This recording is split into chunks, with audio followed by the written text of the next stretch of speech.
Election since Tanner Houck back in 2017. He is totally 1-2 ERA, 4.13. Eighth appearance All-Star. You see it there on MILB.TV. Our television broadcast tonight. 28 in the third innings, 13 runs all earned, 27 hits, about 49 strikeouts, 7 walks. Has allowed 5 home runs, hit 1, and the opposition hitting .243. Last pitched on Friday at Bowling Green. That was a 4-3 loss, no decision. Went 4 2/3, 1 run earned, 4 hits, 9 strikeouts to 1 walk through 76 pitches, and that's the most he has thrown this year in back-to-back with Hub City and Bowling Green. 52 of those were strikes. Fastball 94 up to 97, life up in the zone. Slider, good one, 78 to 82. Has a change in the low 80s and a developing curveball as well. So he is on an 80-pitch limit today. And we asked Liam Carroll who would we see behind him. He said that we've got a number of available arms and no particular plan as to who you might see win. So a little bit of a bullpen lottery, as it were. Trent Farquhar steps in to lead it off. He'll be followed by Carson DeMartini and Matt Kroon as we get set to play baseball. Partly cloudy, 72 degrees here in Greenville as Peyton Tolley readies to deliver the first pitch to Farquhar. He peers from behind the glove, winds and delivers, and it's down and away, ball 1. We are officially underway at 6:48 p.m. Good to have you with us on Palmetto Sports and Entertainment TV again tonight, as well as MILB TV, Bally Live, our free audio link, and Booth Cam. Farquhar fouls that one at the plate. 1 ball and 1 strike. Sent down from Double-A Reading. Last night was his first game with Jersey Shore this season. Went 1 for 5 with 4 strikeouts. The 1-1 pitch, and he shows bunt, takes a breaking ball away. 1 ball and 1 strike. He was the Burger King K-Man of the night for whatever section was chosen last night. So when he struck out the first time, they got the ice cream cone. When he struck out the second time, they got the cheeseburger. When he struck out the third time, they got the Whopper. And when he struck out the fourth time, he got the golden sombrero. They did not pass those out to Not everybody section. got a golden sombrero? No, they did not. 3 balls and a strike to him here. Tolley pitching from behind to open the game. And that's fouled out of play left side, 3-2. Home plate umpire this evening, Tatum Littleton. And Dominic Romero, the umpire in the field.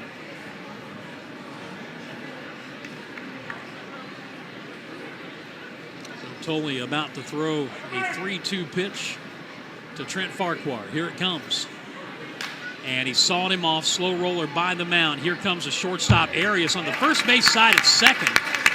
And he throws him out, 1 down. Man, I mean, that is an outstanding play. I mean, how many times you see a shortstop on the first base side backhanded, and he's got to make a across-the-body throw and get him, and he did all of that.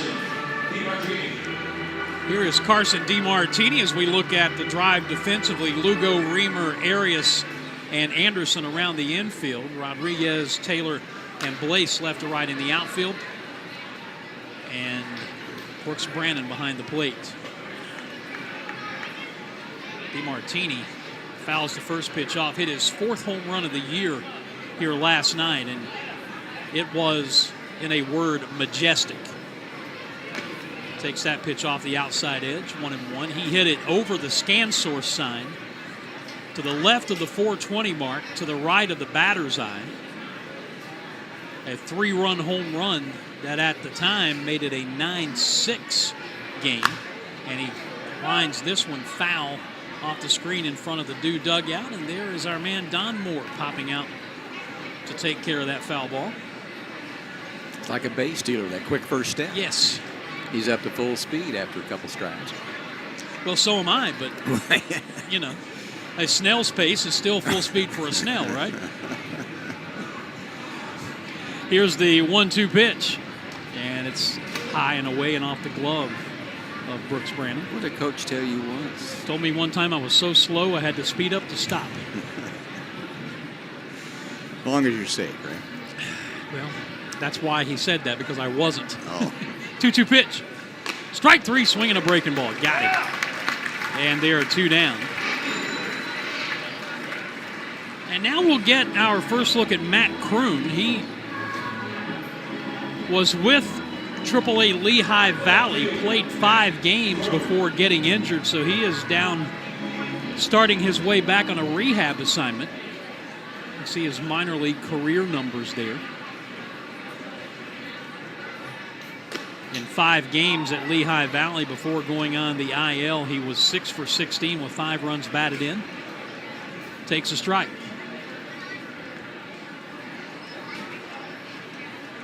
Totally winds in the 0-1. He bounced it up there. It's a ball and a strike.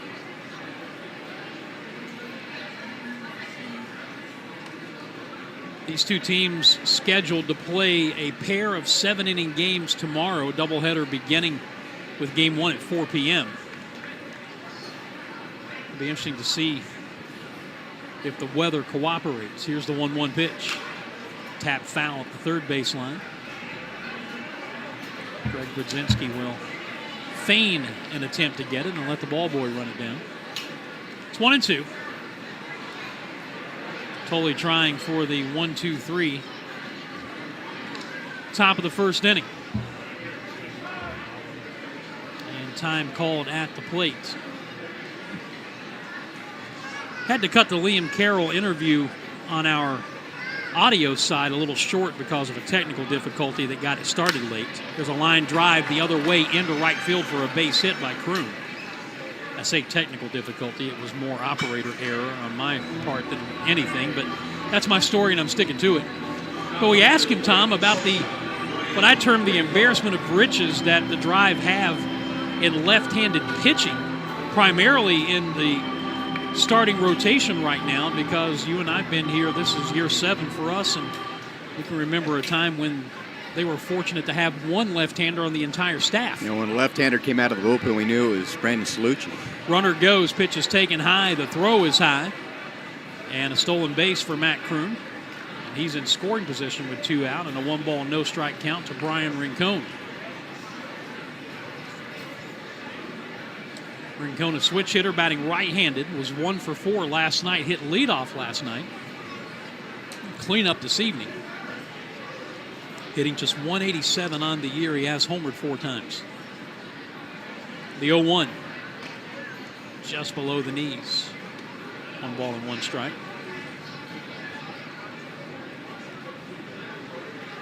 Dylan Campbell waiting on deck. Totally trying to pitch around a 2-out single and stolen base by Matt Kroon. Swing and a miss late on a 96-mile-an-hour fastball away. 1 ball and 2 strikes.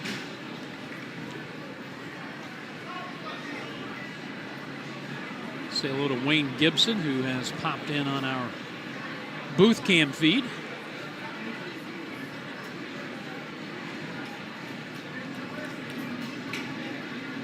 And Toley's 1-2 pitch. Strike 3 swinging. How about 96 away, off-speed breaking ball in, and he had Rincon tied in knots. 2 strikeouts, a hit, they strand 1. And the Blueclaws turned away. Jersey Shore nothing, Drive coming to bat. Since 2006, Kunze Staffing. Not the game. Down to Jay Do. Hey, let's give away some Let's t-shirts. go, everybody on your feet, out of your seats for some t-shirts. It's time for the TD Bank t-shirt toss. Let's go. Get loud. Come on.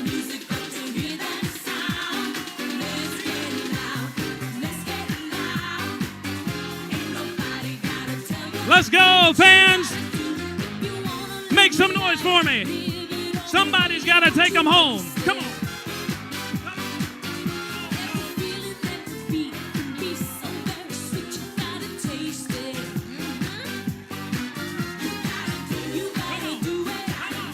Let's go, let's go, let's go.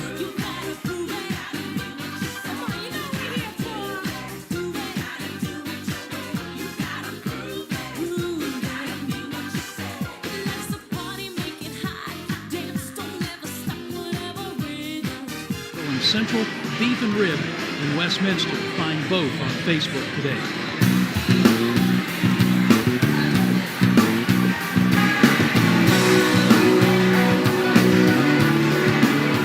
Drive getting ready to swing the bats for the first time, and they will do so against right-hander Aaron Combs. 6'3", 190. He's 23 years of age, out of Sarasota. 8th round pick in the draft of 2024 by the Chicago White Sox. He was traded January 1, 2025 to Philadelphia. Left-hand pitcher Tyler Gilbert. 0-2 ERA, 5.68. 9th appearance, his 8th start. 25 1/3 total innings. He's got 30 strikeouts, 14 walks, allowed 5 home runs. Opposition hitting .255. Franklin Arias will step in to lead it off. Proud owner of an 8-game hitting streak, and the first pitch from Combs is lined back through the middle and make it a 9-game hitting streak. First pitch swinging, he shoots it into center field for a base hit, and that's a good start for the Drive offense. Here's another look. Combs nearly got hit by that one. Give us a chance to take a look at the defensive alignment for the Blueclaws. Matt Higgins at first. Trent Farquhar second, Brian Rincon at short, Carson DeMartini at third. Left to right in the outfield, Matt Kuhn, Dylan Campbell, Bryson Ware, and Caden Hedinger behind the plate. First pitch to Yofiri Rodriguez is low for a ball.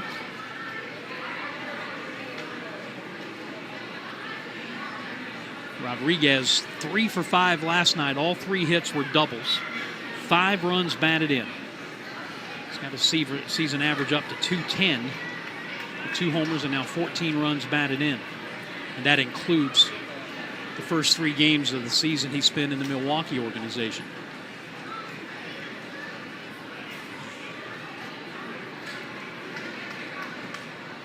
One ball, 1 strike to him.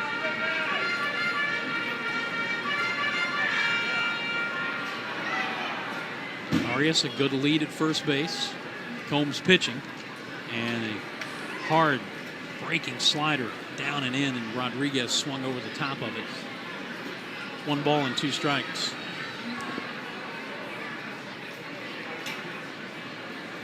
Nelly Taylor Jr. on deck, and then Antonio Anderson.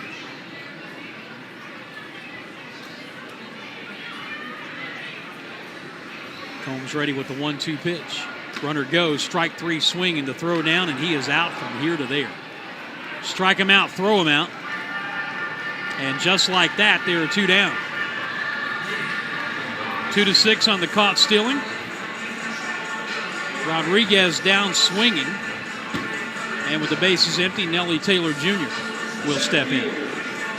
Yeah, good pitch to throw on. Left-hand hitter with that side about belt high and rising and firing. On the 4th. Taylor 0 for 4 with a walk last night, hitting .259.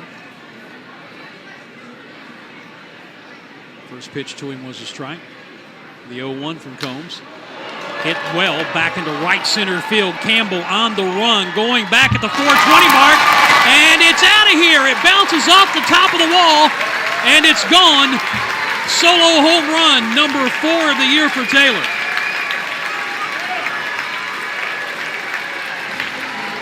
The ball had some carry to it, Tom, off the bat. I thought it was going to be up the gap. Yeah. And you had Campbell out there, and he's another one of those center fielders that can go get it and hit it to the biggest part of the ballpark there. We saw DeMartini hit one a mile last night, and see Campbell on the run there. And you also see the 420 mark there, so you can do the math and see that it's well hit for a home run. RBI number 18 for Anderson, or for Taylor rather. And the Drive have the early 1-0 lead. Antonio Anderson had 3 hits last night, including a pair of doubles, down a strike.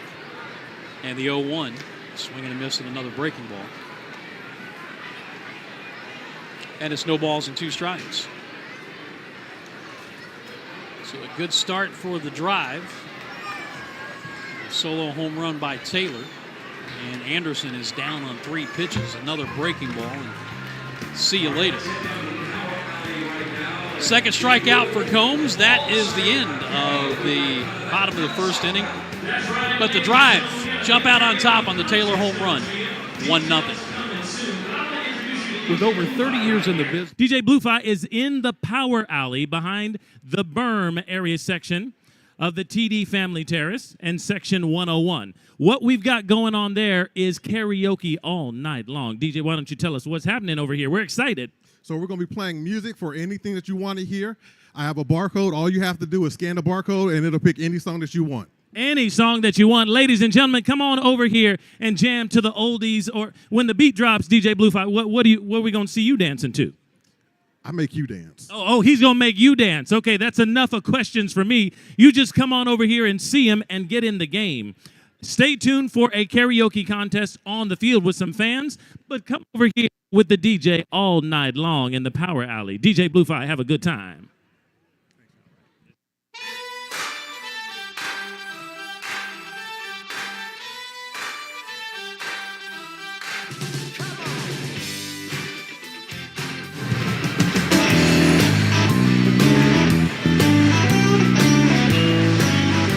Stay up to date on all things Fluor Field and Greenville Drive. The Greenville Drive magazine is the hot spot to learn all about what's happening here at Fluor Field. Check it out at greenvilledrive.com.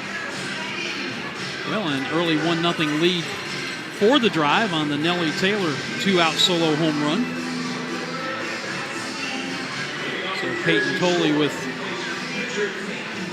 an early lead as we hit the second inning. It will be 5, 6, and 7 for the Blueclaws. Campbell, Lopez, and Hediger. Dylan Campbell 1 for 3 with an RBI. Also walked a couple of times last night. Takes a breaking ball from Tolley for a strike.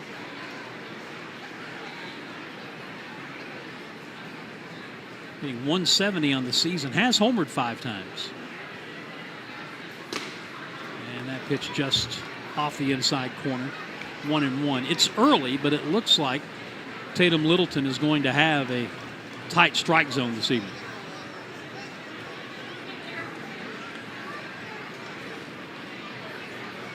The lefty with the wind and the 1-1 pitch. Grounded towards short. There is Arias who gets. He throws low, but the scoop on the backhand by Lugo. Campbell's retired, 1 down.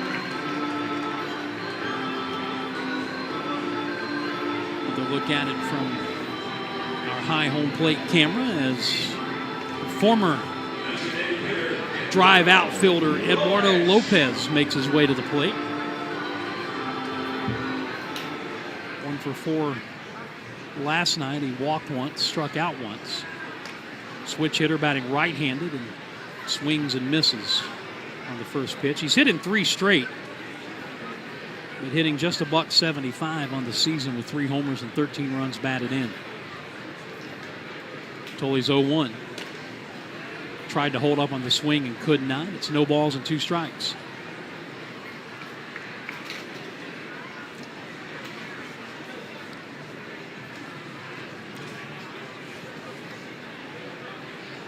Tolley peering from behind that red glove again. His 0-2 pitch, strike 3 called. And Lopez knew it. 2 down. 3rd strikeout already for Tolley. And we get our first look at Caden Hediger. You get another look there. I mean, 98-mile-an-hour fastball. And perfectly placed, inner part of the plate. Down about knee high. Hediger didn't play last night, hitting .205 on the season. And he takes it upstairs a ball.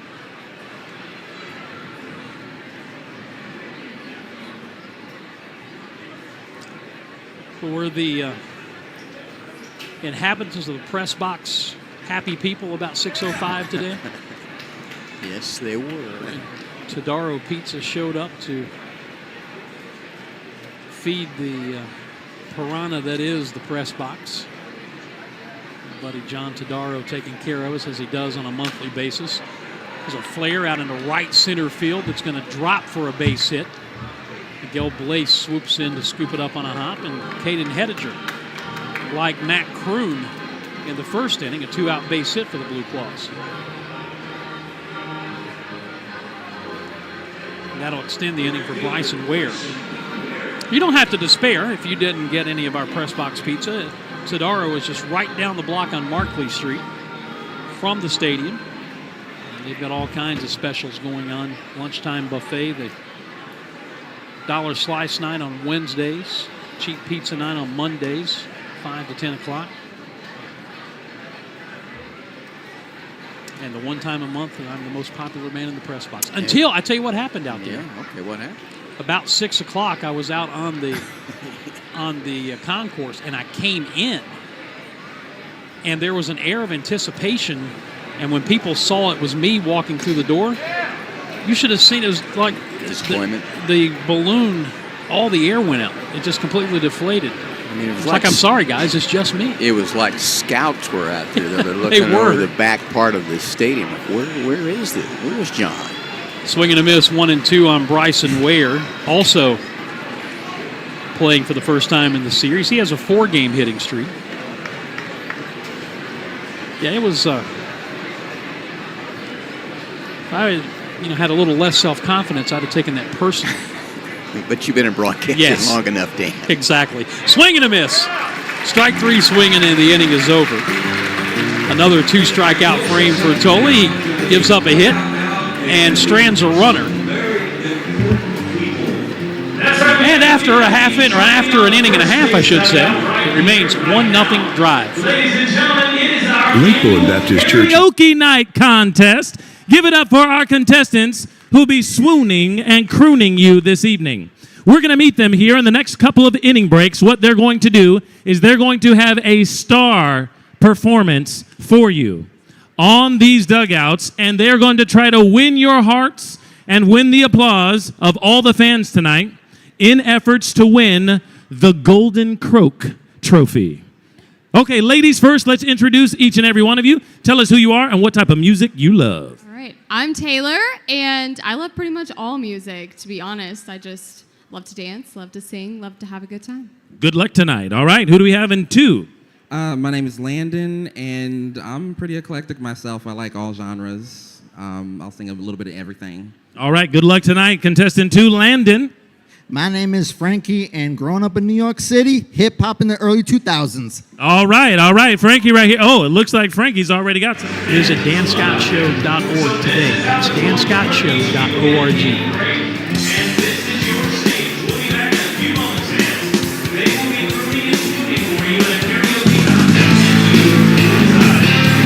Stay up to date on the action all year round by following us on social media. Get game updates, exclusive content, ticket information, and much more by following The Drive on YouTube, X, Facebook, Instagram, and TikTok.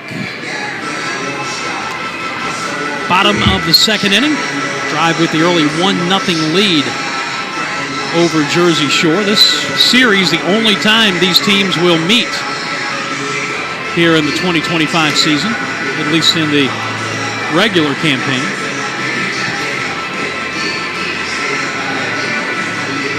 You ran through the numbers yesterday of the 132 games, regular season games scheduled for the Drive. Only 24 against Northern Division teams. Only play 3 of them. 6 Jersey Shore, 6 at Hudson Valley, and of course Grasshoppers are in the north. Greensboro, 6 here, 6 there. That's it. 108 against the South. Miguel Blaze leading it off, and he takes a fastball on the outside corner of strike. 1 for 3 with a walk. Was also hit by a pitch last night. Average at 228, continues to lead the team in homers with 5 and RBIs with 28. Boy, and just as I talk about last inning, Tatum Littleton having a tight strike zone, that was a very liberal strike in the shadow of the outside corner, and Blaze finds himself down 0 balls and 2 strikes.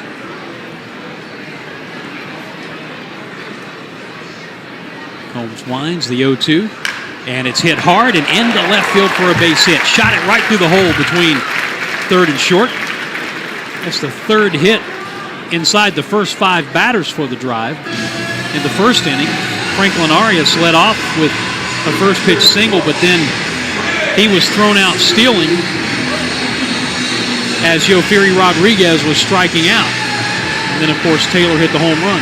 As you saw it there, went down and got it, outer part of the plate, but able to square it up. 0-2 pitch, breaking ball, stayed back, nice AB. Now Brooks Brannon with Blaze running, pitches up. The throw down is in time. It was a little bit to the first base side, but the throw was there early enough for the second baseman Farquhar to get the tag down. And Caden Hedinger has thrown out both would-be base stealers. And Dan, when you look at it, he'd only thrown out 3 in 26 attempts. This is a team, Jersey Shore, that had given up 100 steals in 111 attempts. 91% of the time, the opposition's been successful. Very good start for them tonight in that category. Strike one to Brandon, 1 ball, 1 strike. 5-game hitting streak for the drive catcher, was 3 for 5 with a run batted in last night.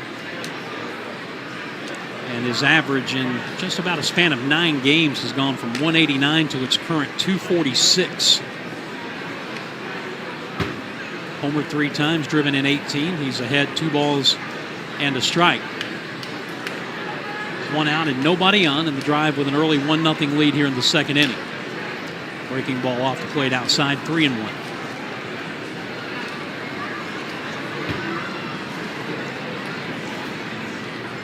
Justin Reamer waiting on deck. Anybody else gets on? Hudson White will bat, and now the catcher, Caden Hedinger, going back to the dugout. Looks like he's got an issue with his catcher's mitt. He'll get a new one.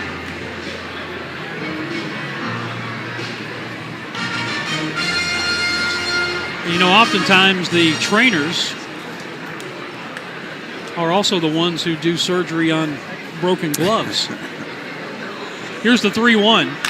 And that one's hit down the left field line, on a line, and it's off the base of the wall, sticking just to the right of the 310 mark. And Brannon will coast into second base with his 5th double of the year. His hitting streak now at 6.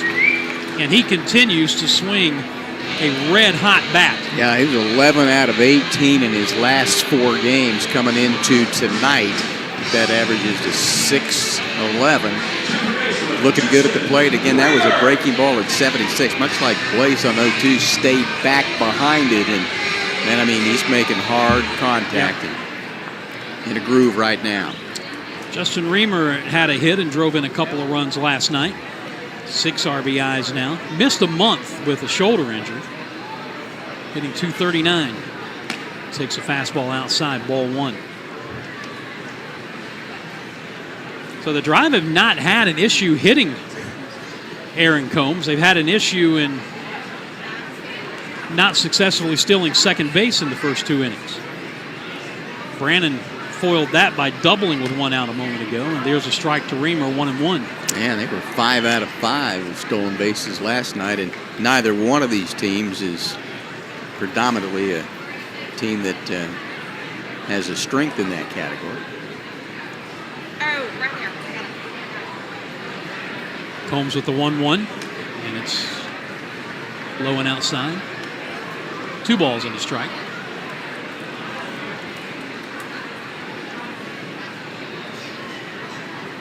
Drive up 1-0 on the Nellie Taylor Jr. solo homer with 2 outs in the first. Reamer looking for a hole somewhere here to try to bring in the second run, and he shoots it down the right field line. That is a foul ball, just foul. Down into the corner near the pesky pole. And his bid for extra bases goes by the boards. And it's 2-2. Yeah, you got a little smile there as it takes off. You're kind of leaning, and will it stay fair? And there's, as folks know, replica Fenway, there's not a whole lot of room down that way in foul territory. So Brannon back to second. 1 out. And a 2-2 count on Reamer with Hudson White waiting on deck. Combs works from the first base side of the rubber. The 2-2 pitch. And the fastball is up. And he's run it full on the Drive second baseman. 3 balls and 2 strikes. The monster seats tonight are almost full at both levels, and a big group in the pavilion above the monster on top of the building.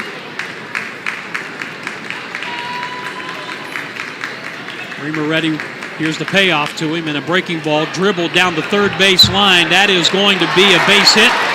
Trying to sweep in and barehand it was DeMartini, but even if he does, he's not going to get Reamer a perfectly placed swinging bunt, and Brannon advances to third. Yeah, that's one of those situations, if you get one more look at it, probably the best thing is probably not going to make that play, and if he does, he might throw it away. Looking at it, it's going to stay fair, but I think his only chance there was to see if it might kick it into foul territory. But get it in play, good things can happen. So on the corners with one down for Hudson White. He's 0 for 1 officially last night, but had a sacrifice fly, drew a walk and was hit by a pitch, and he takes a strike.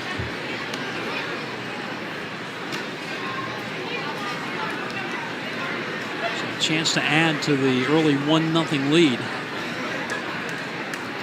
Brannon at third, Reamer at first, and one down here in the second inning. Swinging and a miss.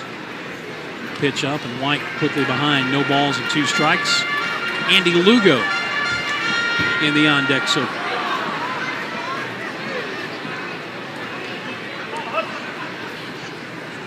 Blueclaws infield back at double play depth. The 0-2, and strike 3 swinging. Not overpowering at 91 miles an hour, but White was late on it. 2 down, third strikeout for Combs, and if the driver going to do anything in the second inning, it's going to be up to Andy Lugo. Didn't play last night. Getting the start at first base this evening, hitting .287 with 3 homers, and he's driven in 15. Well, the drive had a lot of 2-out success last night with runners in scoring position, largely because of what Yofiri Rodriguez did. Swing and a miss. The team batting average overall, .235. Runners in scoring position, .256. 2 outs and runners in scoring position, up to .251 after last night. Here's the 0-1 to Lugo. Just a bit outside, 1-1. And technically, that batting average with runners in scoring position went up on the Justin Reamer infield single, although it didn't drive in a run. 1-1 pitch. Pop foul and out of play right side.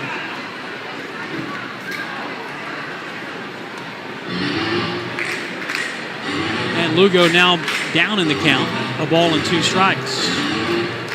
Well, if he can hit one down the left field line, Matt Kroon is playing left center field right now. Everybody else about straight away. Campbell in center and Warren right. Lugo in a 1-2 hole with teammates at first and third, and 2 down here in the second inning. And Combs ready with the 1-2 pitch, and the breaking ball backed up on him and almost hit Lugo. 2-2. And the other thing, even though it's not what they try to do organizational philosophy-wise, also has a massive hole on the right side of the infield. 2-2 pitch. And it looked like he actually tried to go that way on a pitch up and out over the plate, and he fouled it back.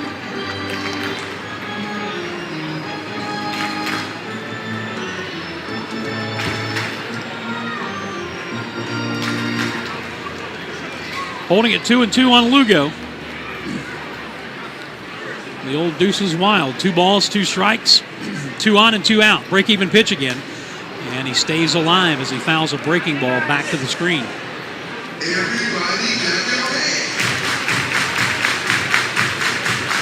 So making Combs work. Brannon down the line at third. Reamer off the bag at first. And again the 2-2 pitch. And that's one hit well. Back into left field. Toward the monster. It is a home run. Fan in a Blueclaws jersey dropped it, and the question that Brodinger is going to come out and ask the field umpire, Tatum Littleton, did he reach over into the field of play and make contact with the ball? That was my Dominic Romero signaled home run, and you can see Brodinger, Tom, motioning that he reached over to get it. Yeah, we get another look at that, which we will right here. From the high home plate camera. And it's hard to tell, but I got to tell you, watching it live, I thought that the fan reached down in front of the wall, right at the top. And boy, Brodiger is not happy at all. But it's a 3-run home run for Andy Lugo, his 4th of the year. I say that, and now Brodiger has at least gotten the 2 umpires together to talk about this. It's Brodiger who's not happy now. If they reverse this call, Liam Carroll will take a turn at losing his mind. And they're going to stick with the original call. And really, they almost have to, Tom. Here's another look. He's kind of blown it up a little bit. And yeah, I think it's pretty clear that the drive got a tremendous break. The fan clearly reaching over in front of the wall. I said it was a Blueclaws jersey. It's a Cardinals jersey.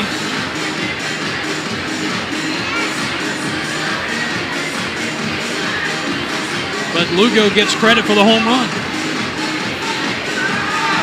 I mean, he went down and got it. It kind of looked like he golfed it out of here. But he got it out of here. And there's one more look at it. Yeah, another look. I mean, clearly reaching down. The ball would have hit, I don't know, 6 inches to a foot from the top of the wall. And again, we have the benefit of slow-mo replay. Franklin Arias takes a strike. It's not exactly Jeffrey Mayer, but it still benefited the drive without question. Arias had a base hit but was thrown out stealing. Well, legit in his mind or not, the fact remains that that is now the 6th home run that Combs has given up in 27 innings. He's ahead of ball and 2 strikes on Arias. Well, the Drive doing what they did last night. They got behind 1-0 then, but they scored 5 in the bottom half of the 2nd inning to take the lead and then held them off at a 10-7 win. So seeing a lot of aggressive offensive ability in the first couple of games early in the game. Well, and again, the 2-out homer by Taylor, 2-out 3-run homer here. 1-2 pitch. Bounce it up there, breaking ball, 2-2. And the Drive had 27 home runs, or 25 coming into tonight, and that's 10th in the league out of 12 teams. Break-even pitch. And he lays off a breaking ball down and away, 3-2. Yofiri Rodriguez would be next.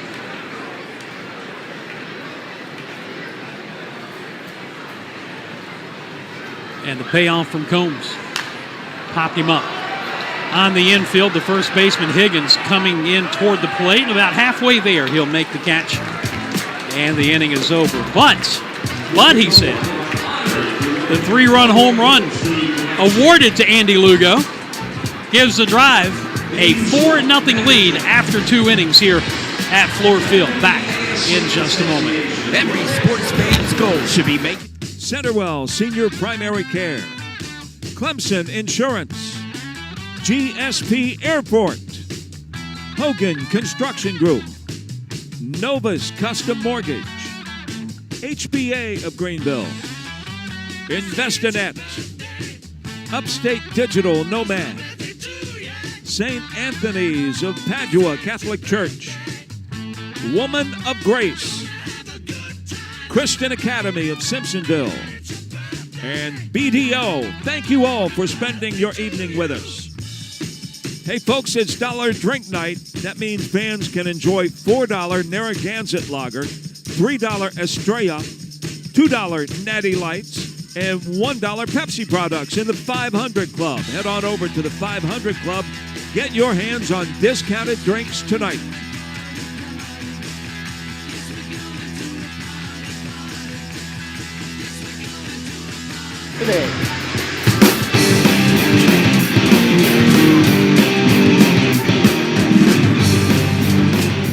Looking to upgrade your style? If so, visit the Drive Online team store. Hoodies, hats, polos, you name it, they have something for the whole family. Visit GreenvilleDrive.com and upgrade your style today. We're trying to upgrade the style of the broadcast booth here and having to go through congressional red tape to get it done, but you can do it a lot easier. And they always, as we get ready to turn it over to you for the third and fourth innings, that read always comes up. Well, it's all about style. They're trying to tell you something. I mean, I have as a first pitch by Tolley to the ninth place hitter, Matt Higgins. And he plays first base tonight. His first appearance, he takes a strike. I own 15 shirts. 14 of them have a Greenville Drive logo on them. So if that tells you anything. There's the next pitch up high. So right now, Peyton Tolley, and he throws strikes anyway. His team, the Greenville Drive, with a 4-0 lead. I've got a pair of home runs early in this game. He'll face Matt Higgins and go back up top for Trent Farquhar and Carson DeMartini. And Higgins will hit one into right field for a base hit. And that's how it will begin here in the top half of the third inning. So Peyton Tolley, who has been off to a great start today, and per usual with strikeouts along the way, he's utilized that fastball, a little bit of the breaking ball as well today, but a leadoff hit by Matt Higgins, and then back up top for Trent Farquhar, who grounded out to the shortstop. Arias to begin things, fastball up and in back in the first inning, and Franklin Arias able to throw him out. He was on the first base side, and it was a backhand play, and made a really nice one to hit the first out of the ball game. So 1-0, out of the stretch now, and the pitch, swing and a miss. He goes breaking ball, middle of the plate. It's lefty against lefty.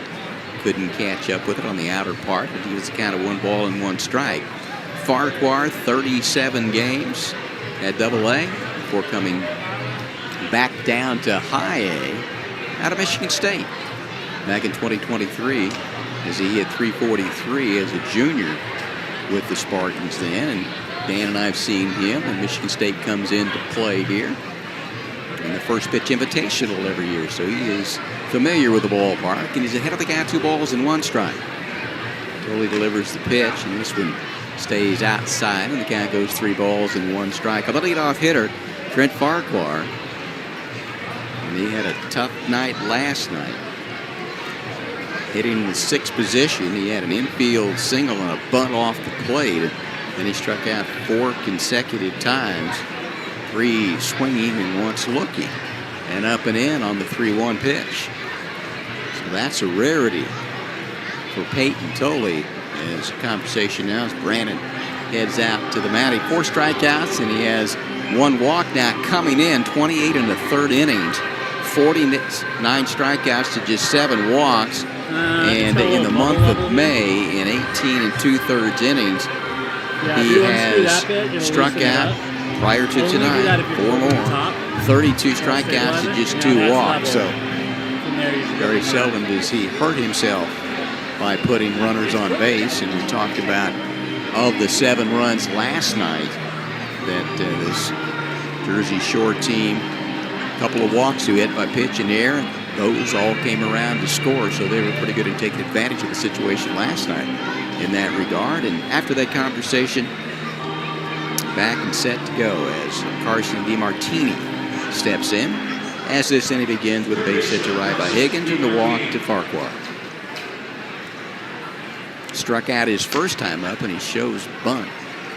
And he gets the third baseman racing in. And tonight it's Antonio Anderson. He was over at first last night. It's his 10th game at third. He's played 7 at first base since coming up on May 6th from Salem. Shows bunt, pulls it back, and throw back behind, and it goes into center field. But right there, cut in was Nellie Taylor, and in fact diving back, so probably not going to make that decision to head to third, which was a wise one. Tried to throw back behind there. DeMartini hitting .261, and as Bob Kipper heads to the mound to have conversation at this point, and get a chance to tell you DeMartini at .261 as he plays in his 44th game, so he leads in that category.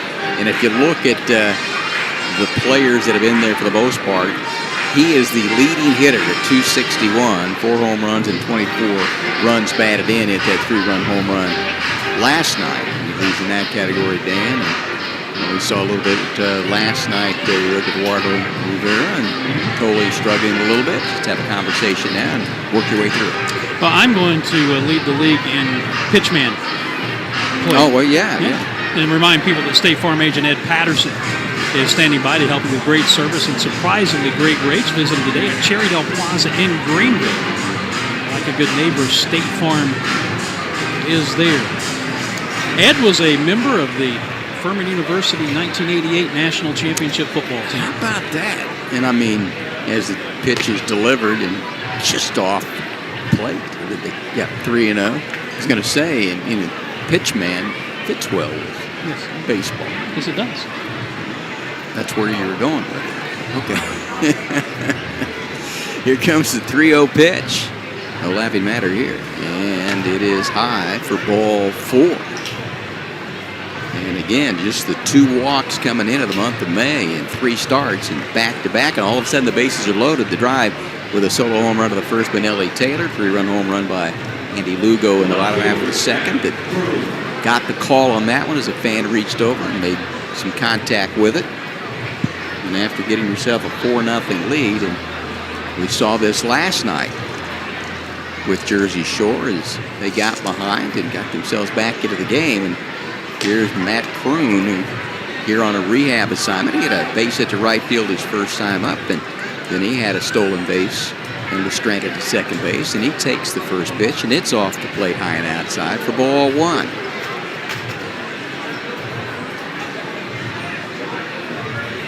Nowhere to put him with the bases full and nobody down. He comes back with a breaking ball, and slider is inside at 88. 2 balls and no strikes. You know, we saw Rivera really, for the first time this season last night, have to kind of push through not having his best command and his best stuff, and totally having to do it right here. And the 2-0 pitch, he's taking all the way, and he floats that one in there at 86 for a called strike. It goes 2 balls and 1 strike. So getting to the heart of the order here, Kroon up on a rehab assignment. At just 5 games, but he had 375 before coming down. And he skies this one on the infield. Somebody will take control.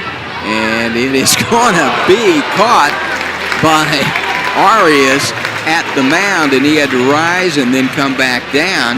I mean, it looked like Toley was calling for it. It looked like Lugo, to begin things, was calling for it. And then all of a sudden, out of nowhere, watch this as it goes up the chute. And for Arias, he goes up. He's got to stumble and come down and make a lunging catch. That was almost the operational definition of "I got it, you take it."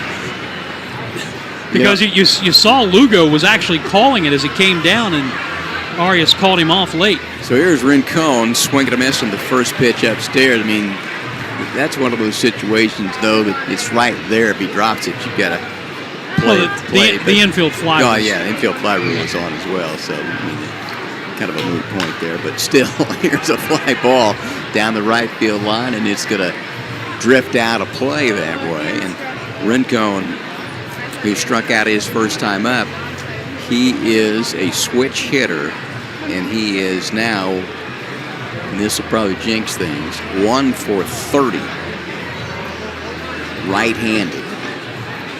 And the pitch just off the plate. Everybody that's a Drive fan wanted that call, and you can look at it from the center field camera. Right there on the edge. Close call. 1 ball, 2 strikes. And swung on and fouled out of play. Look out down that way. And hits and heading toward will call down that way. Pick up the ball and buy a ticket to the next game. So 1 ball, 2 strikes, 1 down. The bases are loaded. We play in the top half of the 3rd inning. Drive coming off a 10-7 win last night. We got it rained out on Tuesday. Play a pair of games tomorrow. Here is the pitch, and that one is strike 3, and it's 98 right down the middle of the plate. And he gets the call there on the strikeout, and one more look from center field. Yep. belt high right there. And trying to get out of this one now with 2 down. Here's Dylan Campbell. He grounded out of the shortstop his first time up. He's at 170, but he leads the team in home runs with 5 and 23 runs batted in, second in that category. He takes another 98-mile-an-hour fastball, and this one on the inner part of the plate belt high, called strike.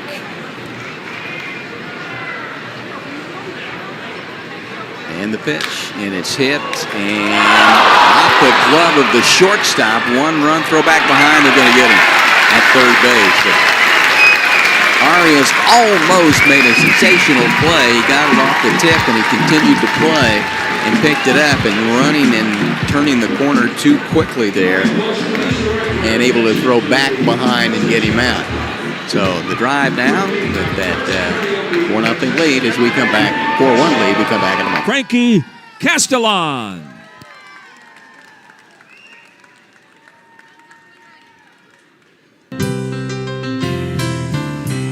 Everyone sing with me, please. It's 9 o'clock on a Saturday. The regular crowd shuffles in. There's an old man sitting next to me, making love to his tonic and gin. Wave your hands, please. Come on now. Get well soon, Billy Joel. Thank you. She says, son, can you play me a memory? I'm not really sure how it goes, but it's sad and it's sweet, and I knew it was complete when I wore the younger man's clothes. La la da da da. Come on. Well, there's no better way to experience. Sorry, Tom. Greenville Drive baseball than a Drive ticket package. Ticket plan holders can enjoy year-round VIP event invitations, merchandise discounts, and more. Visit greenvilledrive.com for more details. Well, the drive, get out of that one. Arias, shortstop, going to his right into the hole, almost made a spectacular catch. It tipped off his glove and turning wide at third, threw back behind. Did get the run, but good job, though, to get out of that by Peyton Tolley after the bases were loaded with nobody out. And it's where we are as we head to the bottom half of the third inning. It's a 4-1 ball game, and Combs back on. He threw 10 pitches first inning, 9 strikes. He threw 30 pitches in that second inning. And he'll face 2, 3, and 4 as we play here at the bottom half of the third inning. And he starts off Terry Rodriguez with a breaking ball for a called strike. Rodriguez, Nelly Taylor Jr., Antonio Anderson, 2, 3, and 4 for the drive here in the bottom half of the third inning. And a called strike there, down to the count 0-2. Rodriguez struck out first time at 83 on a breaking ball. Anderson also in the first, off speed at 77. And he comes back inside and lays off that breaking ball. And he thinks he got hit. And he looks over to the dugout. Home plate umpire Littleton said, nope, get back in there, which he does. You've got to be looking at 8 seconds as the hitter in the box, and this one's back inside 2 balls and 2 strikes. So Rodriguez, a couple of home runs, 14 runs batted in. Anyways, his average not that great as he takes outer edge, called strike 3. He doesn't like that call, but it does go there, Combs' way. And one more look at it. Oh, there's a home run as we see a couple of them here. Huh? Goes Nelly Taylor. He knocks one out of here. That made it a 1-0 ball game at that point. And he comes to the plate right now. And he'll take the first pitch outside for ball 1. So Taylor hit that ball, as you saw, 400 plus to center field. Picked up his 4th home run of the year, his 18th run batted in, and that came with 2 outs. Settles in there for a strike and another breaking ball at 75. 1 ball, 1 strike. So Combs, the right-hander out of Sarasota by way of IMG Academy at the high school level. Takes it up and out. Taylor does to go 2 balls and 1 strike. He's been about 91, 92. Going to blow you away with the kind of velocity that we've seen here. But we have seen several pitchers come through here that have done a great job of pitching. Mix it up at about 90, 75 breaking ball, and he gets the call on this one as he runs it up there at 88. For what he's done when he hasn't made the two mistakes for the home runs, his breaking ball has been his best pitch tonight. He's been able to throw that for strikes pretty much anytime he wants to. And when he can do that, that makes that fastball look a little faster than it really is. It seems to get there a little more quickly. We've seen drive hitters a little tardy on swings. And the 2-2 pitch is in the dirt, 3 balls and 2 strikes. He had allowed 5 home runs prior to this. You saw Nellie Taylor's a moment ago, and then the 3-run home run by Andy Lugo as well. Tribe been able to get some big 2-out base hits again last night. Particularly with Rodriguez with the 3 doubles, and all 5 of his RBIs came with 2 outs as the drive won 10-7. It's gone full, 3 balls, 2 strikes. He'll reach out, touch one, and hit it in the air out of the right field, and waiting for it to come down there, making an easy play is Bryson Ware. And he becomes the second out here. Yeah, I don't think that's exactly where Combs wanted that breaking ball, but he got away with it because it fooled Taylor, who was out on his front foot when he went after it. Routine fly ball. So Antonio Anderson with 2 out here in the bottom half of the 3rd inning. Trying to get through this inning after the home run in the first. Gave up the 3 runs in the 2nd inning, and then trying to get a 1-2-3 3rd inning to work against the 4th place hitter playing 3rd base tonight, Antonio Anderson. Big swing and a miss. Fastball at 89 miles an hour. Anderson 6'2", 205, 19 out of Atlanta, 3rd round pick in the draft of 2023. Out of high school, the 83rd pick overall. Fastball 90 that stays up. Count those 2 balls and 1 strike. Came up on May 6th. Salem, 22 games, 345, 2 home runs, 17 runs batted in. Swings and misses on that one. So he's able to throw a slider. That was a curveball at 76. And that just makes that fastball look a little quick, sneaky fast, as they say. See what he decides here. And he comes back off speed. He started the inner part of the plate, dropped down, and he's over the top. So that's his 5th strikeout here in the 3rd inning of play, and all of them have been on breaking balls. As we head to top of the 4th, the drive, a 4-1 lead. You really messed up.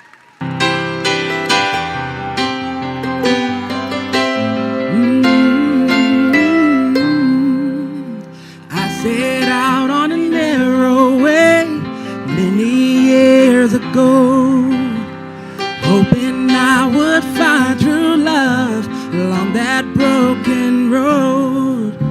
But I got lost a time or two while my brow kept pushing through. I couldn't see how every sign pointed straight to you.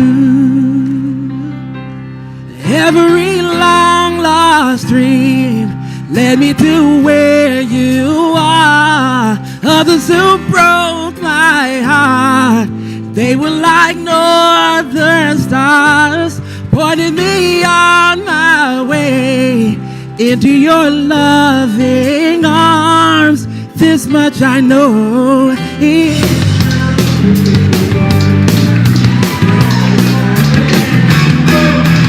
3-inning totals to drive, 4 runs, 6 hits, no errors. Jersey Shore run, 4 hits and no errors. Every fan's dream is to make the Hall of Fame, and now you can. The Hall of Fame Sports Grill, 531 Wade Hampton Boulevard in Greenville. Live sports trivia and fantastic food. Find out more at halloffamesportsgrill.com. It is karaoke night tonight, Tom. How come you're not on the lineup of singers? Man. You know, there's some certain thing about a bucket. You can't carry a tune in it, although it's dollar drink night, so I think if you have enough dollars, you might actually think you can sing. Liquid courage. Well, Peyton Tolley did a really good job to get out of the last inning, give it up just the 1 run. It's a 4-1 ball game. We played top half of the 4th inning. Drive 1, 10-7 last night over Jersey Shore, and they're playing 6 in what's now this 6 days. And This one is in the dirt. 1 ball, 1 strike. Rome will come in as well. And so you're in the process right now of 12 games in 12 days, trying to make a run to get back up top in the South Division, down by 4 with 20 games to go in the first half. And the key is if you can win that, then you know that you're into the playoffs. Well, it's going to be Lopez and then Hettinger, followed by Bryson Ware, 6, 7, and 8 against Peyton Tolley. Here in the top half of the 4th inning, they said had to work hard. 95 up. Boy, swing and a miss. Lopez, of course, with the Greenville drive, 2024 and 2023, 135 games during that time. He was Rule 5 draft acquisition, Philadelphia. Picked up and as a switch hitter as well. He's right-handed. He is 118 right-handed, 190 left-hand coming in. He struck out 98 up his first time up. 5 strikeouts for Tolley. And this one is hit into the air in left center field and on the run. And this ball is going to be caught out in center field. Man, does Nellie Taylor Jr. make that look easy. Well, he got a great jump on it. His angle was precise, and about halfway there, he knew he was going to get it, and he just kind of flipped it into cruise control mode. I mean, any of those guys can play center field. Ferry Rodriguez, Miguel Blaze, and aforementioned Nellie Taylor Jr. That's his 18th game, 19th game out in center field. He's played 12 and right. As the pitch is taken by Caden Hettinger. He had a single his last time out. 1 down, top half of the 4th inning. Blaze out in right field tonight. Just off the edge for a ball. He's played 14 there, 10 in center field, and 4 in left as well. So he's moved around a lot. All of them have, in fact. And the 1-1 pitch. Called strike there.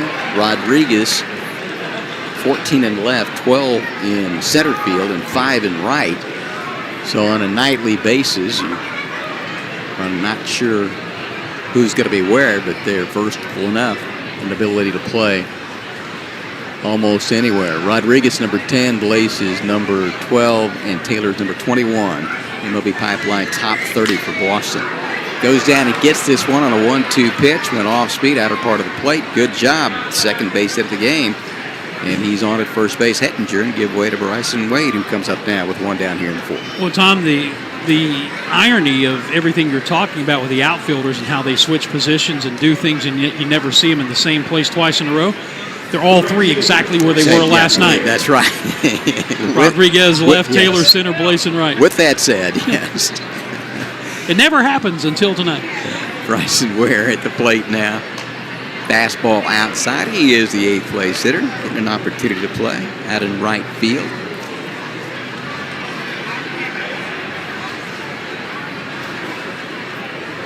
In a 4-1 ball game, top of the 4th. Lights are on. Right now, nice night at the ballpark. This one, is it foul? It is, down the left field line. And taken back behind the bag in foul ground. I was waiting. Antonio Anderson made the play over there, but you never know if it goes over the bag. And it can land in foul territory, so you go ahead and you play it. Greg Brodzinski looking in at home plate umpire Tatum Littleton like, you owe us one. But it stayed foul on the call. 1 ball, 1 strike, 1 down, 1 on. 4-1 drive. Top 4. And this ball hit hard in the center field. Coming in a couple of strides and now easing his way in is Taylor. Hold there momentarily and hit right at him. Makes the play. Out number 2. You know, when you think about this, Dan, there's 2 fly balls to center field. Last night, 19 strikeouts, 5 ground ball outs, a fielder's choice, 1 fly ball to center field, and a caught stealing, and 19 strikeouts. So pretty amazing, the performance last night. And the bottom line of all of that, with the 19 strikeouts, still scored 7 runs. And swung on and hit high into right field. And coming Blaze calls off the second baseman. And it was Reamer going out, but it's easier coming in, Miguel Blaze. So the ball popped up by Higgins, and that'll do it. Just a one-out base hit, and it will be stranded there at the bottom of the fourth. Drive coming up. They maintain that 4-1 lead here at home on Jersey Shore. Every sports fan's goal should be make it to. I want to hear you singing with me. Let's go.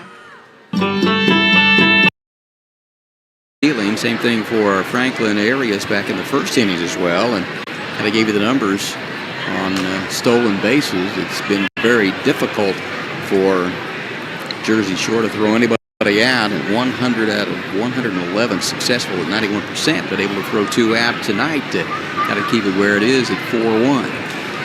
Fouled straight back, and it moves the count to 1 ball, 1 strike. And just off the plate for a ball, 2 balls and 1 strike. Lace a base hit last night, scored a run, hit by a pitch. Scored a couple of runs last night, in fact. And he hits a high fly ball out into left field, and backtracking there. Not coming in a stride or 2 is Matt Croon on that rehab assignment. He's out in left field. He makes set catch for out number 1. Tom Fans can call Bracken Roofing and Gutter today for damage repair, gutter repair and installation, insurance inspections. They do it all. Get your free inspections today. That's Bracken Roofing and Gutter. Find them on Facebook or call 864-704-5993. 1 down now, bottom 4. Brooks Brannon lines one into center field. Will it stay up? But it does. He hit that ball hard. Dylan Campbell able to move off to his left and make the play, but kind of reflective and indicative of what Brannon has been able to do most recently. He doubled to left, base of the wall back in the second inning, and he'd come in his last 4 games, 11 out of 18 at 6-11, including the last 3 games at Bowling Green, and what he was able to accomplish last night. Hits it hard, and a line shot to center field. He quickly becomes out number 2. Called strike now to Justin Reamer. He had an infield single his first time up, and he was on board when Andy Lugo hit that 3-run home run. To left field, Combs delivers this pitch just off the plate. For a ball, 1 strike. Combs coming out of University of Tennessee, an 8th-round pick of the draft of 2024 by the Chicago White Sox, and he was traded to Philadelphia January 1 of 2025. Big breaking ball off the plate as well. When he was at Tennessee, they won the national championship, beat Texas A&M. They lost 9-5, then won 4-1, 6-5. He had a save in Game 3, the clinching game, and he also was the winning pitcher in Game 2 in 4 innings, no runs, 5K, 2 walks, 3 hits. As the Vols won that national championship. Throws that breaking ball for a called strike and tried to get a second consecutive 1-2-3 inning. And he, like a lot of players that come through here, have had a lot of experience at the NCAA level and regional, super regional, in many cases College World Series play, and had a great deal of success with the Vols. 2-2 pitch, and on the hands, fly it out into right field, and on the run coming in to make it the catch is Ware. So I tell you, Combs has settled back down after he gave up the 3 runs in the bottom half of the second inning. He's now retired 7 consecutive.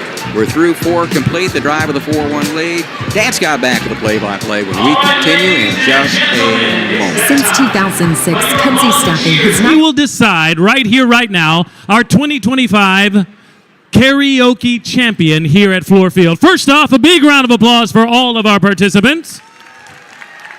They signed up through our Instagram socials, and they vied for this great Golden Croak trophy right here, right now. Reedy Rippett is going to help us decide.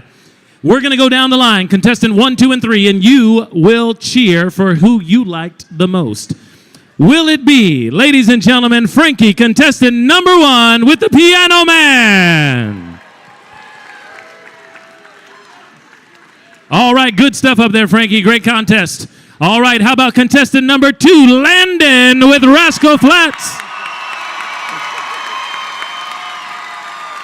All right, good showing, good showing. Okay, and we round out third base and we come on home with Taylor singing Taylor. Ethan Wood in Westminster. Find vote on Facebook today. Who's singing home?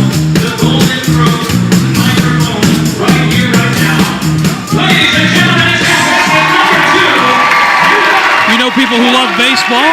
Well, bring them out to a Drive game. Drive group sales are the perfect way to entertain clients, celebrate employees, or just celebrate the magic of baseball with your friends and family. Visit GreenvilleDrive.com for details. Along with Tom Van Hoy, I'm Dan Scott.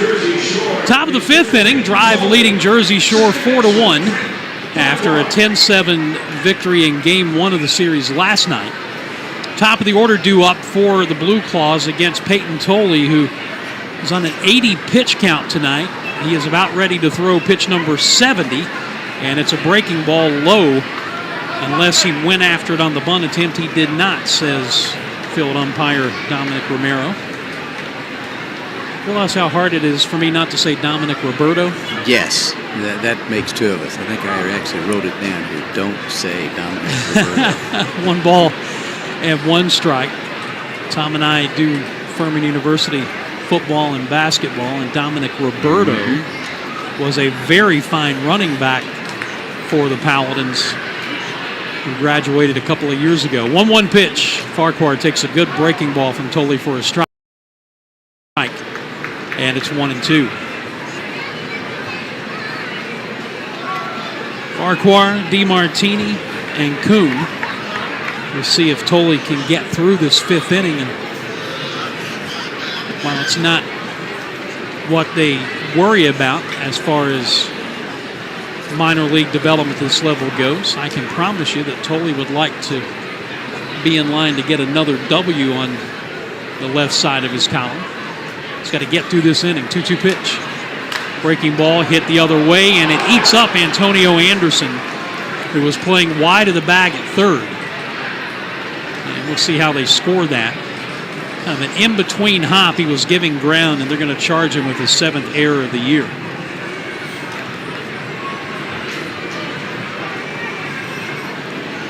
So Farquhar on to lead off the inning, and now here is Carson DeMartini, who has struck out and walked it 2 times up.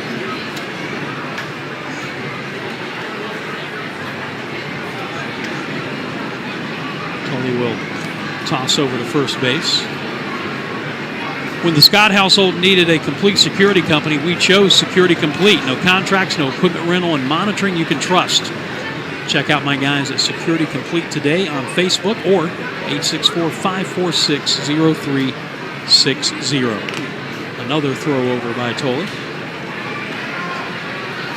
So that is his 2nd disengagement. We'll see if that has Farquhar on the move. He has really extended the lead, got a foot out beyond the cutout. He's not running. And the first pitch, a swing and a miss by DeMartini.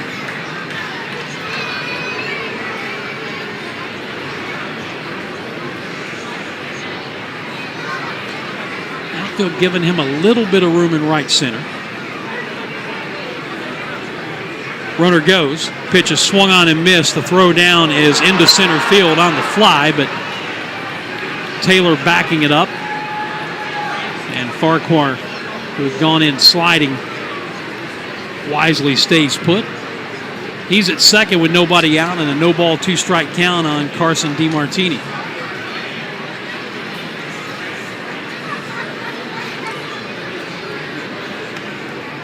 So we saw this last night. The Drive had leads of 5 and 6 runs. Had it cut down to 3. Here's the 0-2 pitch. And the breaking ball stays up and in 1-2. And the Blueclaws actually had the go-ahead run at the plate with 2 outs in the 9th inning last night before Cooper Adams came on to strike out Jordan Disson looking. Here's a foul ball out of play. And for Adams, it was his first late game high leverage situation of the year. He is normally what you would call a piggyback guy who's going to come in somewhere in the 4th or 5th inning and give them some length. He has made 1 start. 1-2 pitch. Fly ball to center. Taylor starting back, now coming in. Still coming, still coming, still coming, and he's got it. Kind of fooled by the swing a little bit, but able to get in and make the catch easily. And there's one down.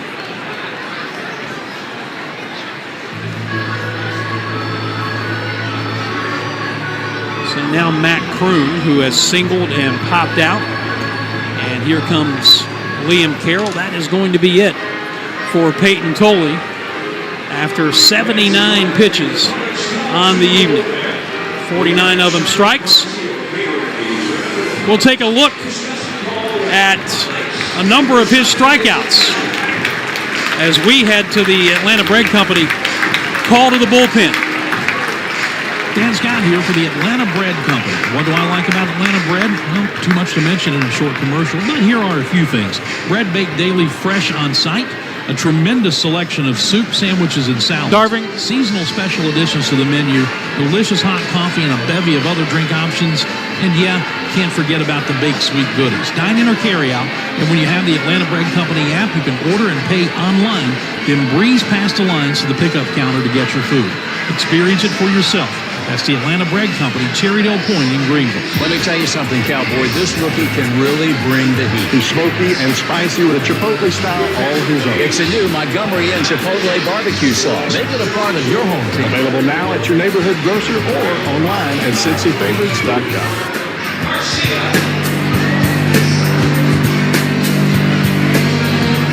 No, Peyton Tolley at his pitch limit, so out he goes, and the Atlanta Bread Company call to the bullpen brings on right-hander Darvin Garcia. Yeah, you see his numbers there on the screen, 6'3", 170. He's 25 out of La Madison, Dominican Republic.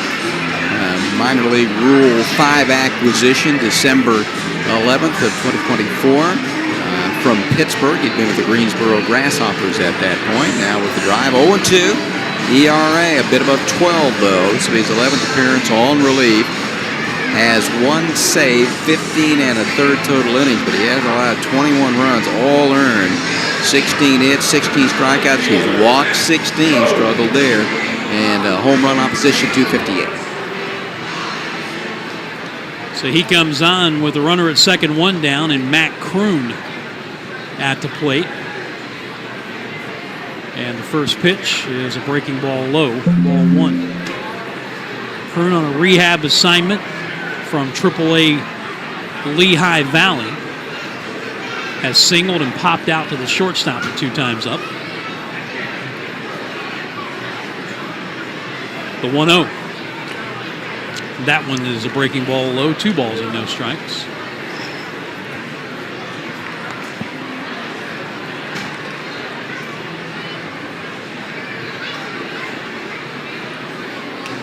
Four-1 drive here, top half of inning number 5.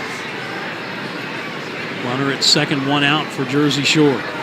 And Garcia is behind 3 balls and no strikes after missing with that pitch badly outside.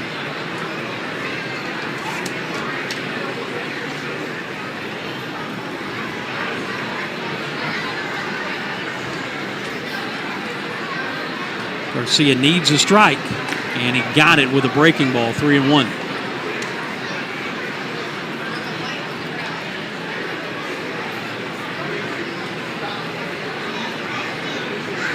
Shakes off a sign from Brooks Brannon. Checks the runner at second, the 3-1 pitch, another breaking ball, another strike. And Garcia has battled back to run it full on Matt Kroon at 3-2 with the cleanup hitter Brian Rincon waiting on deck.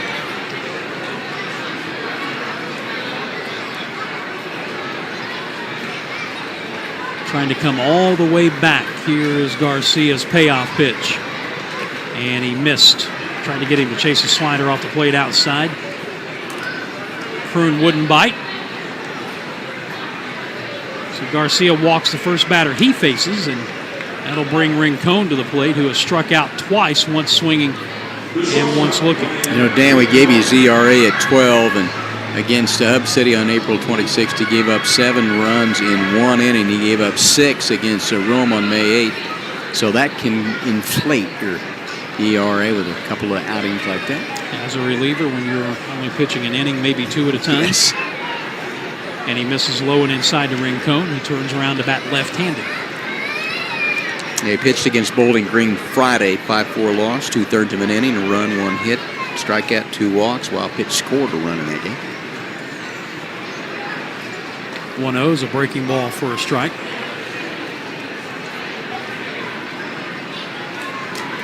Drive got the solo homer by Nellie Taylor with 2 outs in the first. The controversial 3-run homer by Andy Lugo with 2 outs in the second. Jersey Shore got its lone run in the third, but they have 2 on with 1 out here in the fifth. And there is a good fastball at the knees for a strike. And Garcia ahead of Rincon, 1-2.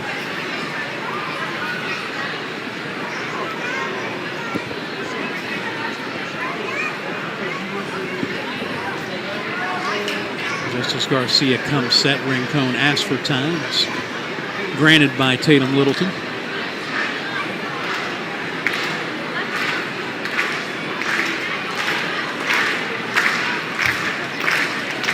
Right-hander comes set. And the 1-2. And he almost hit him, and it skips all the way back, climbs up the screen. It is a big-time wild pitch. Advancing Farquhar to third. And Matt Kroon to second base. Dan, that's his 7th wild pitch on the year. We mentioned that he had a wild one against Bowling Green that allowed a run to score. Now a base hit could make it a 1-run ball game. 2 balls and 2 strikes on Rincon with Dylan Campbell on deck for the Blueclaws. Garcia's 2-2. Missed outside. Tried the breaking ball. It's 3-2.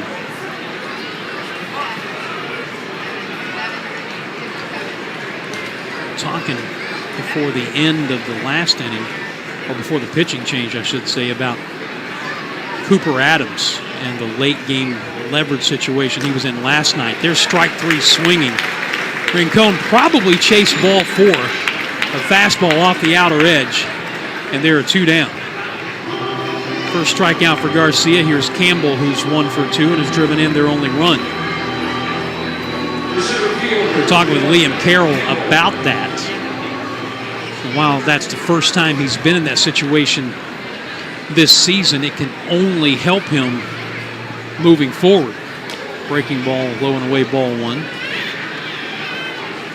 And the fact that he faced just that 1 hitter means that it's very likely he'll have to have 1 day off, which is today, but would be available tomorrow. Swing and a foul off of Brooks Brandon.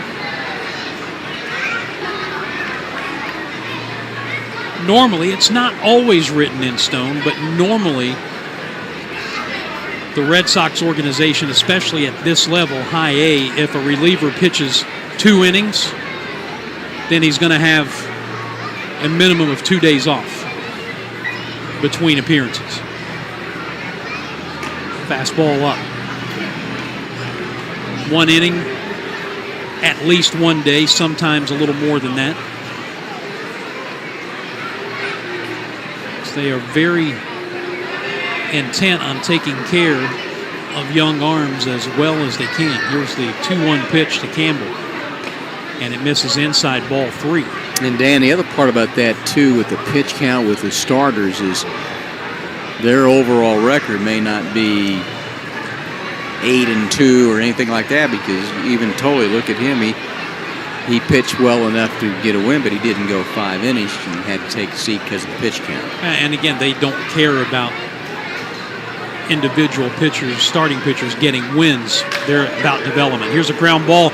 Nice pick on the short hop by Arias to his left, and the shortstop throws out Campbell. 2 in the inning. So Garcia came on. He made it a little dicey, but he got out of it without a run scoring. They strand 2, and we're halfway through this Thursday night encounter with the Drive still on top, 4-1.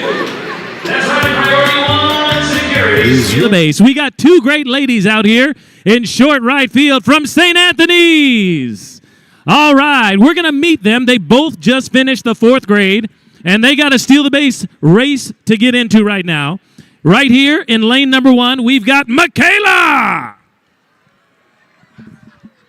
And her contestant opponent right here is Taylor. Ladies, you know what to do. When I say go, it's all the way down there. Grab that base all the way back. First one back is our winner. Are you ready? Fans, are you ready? On your mark, set, go! And they're off, ladies and gentlemen. They're thinking pink and looking real good, looking real fast, going out to center field.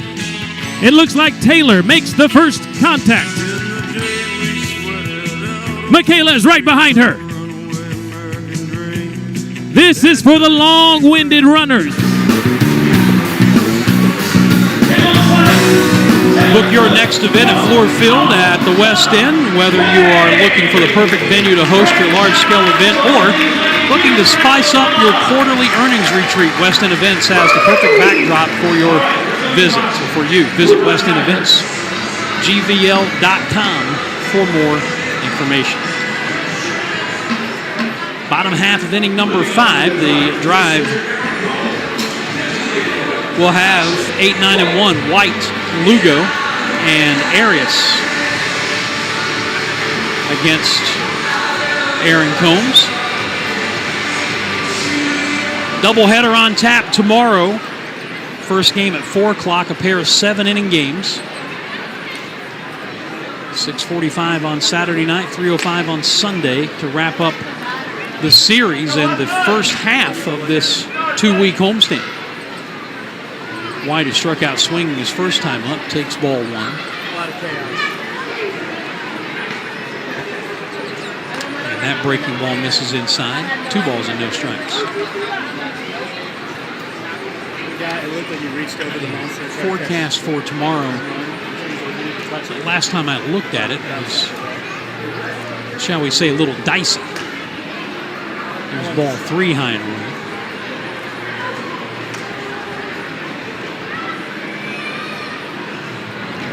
Although right now, looking at the hour by hour heading into tomorrow, starting at 4 o'clock and going through about 11, looks like we might catch a break. It looks like, at least right now, and let's qualify that, as White takes a strike, that the biggest chances for rain are between 1 and 3. Foul ball on a play right side, and Combs has come back to run it full on Hudson White. 3 balls and 2 strikes leading off the inning.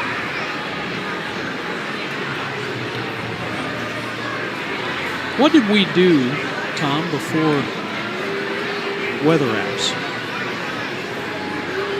Payoff pitch.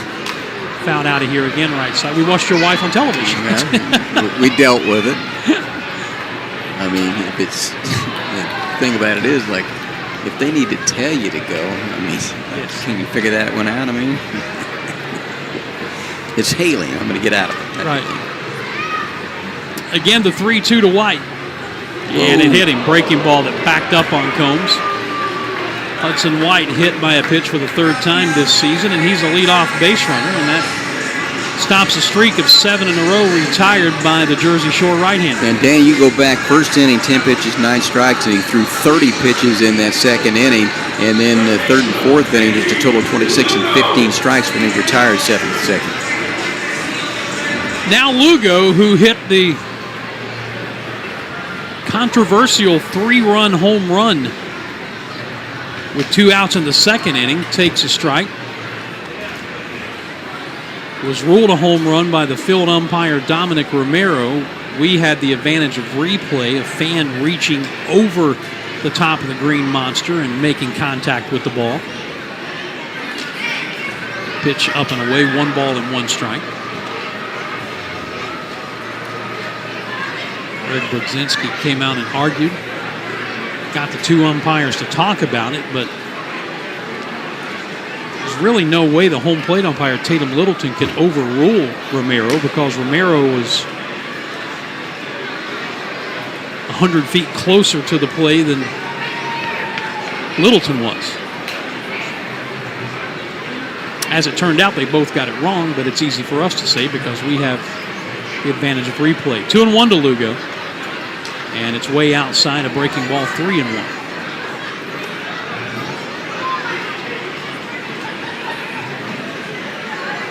Although, as I said in the aftermath while the conversation was going on, watching it live, I thought the fan had reached over. It was close. Pops it up. Coming down is the first baseman, calling off the pitcher Combs, and Matt Higgins puts it away. And there's one out.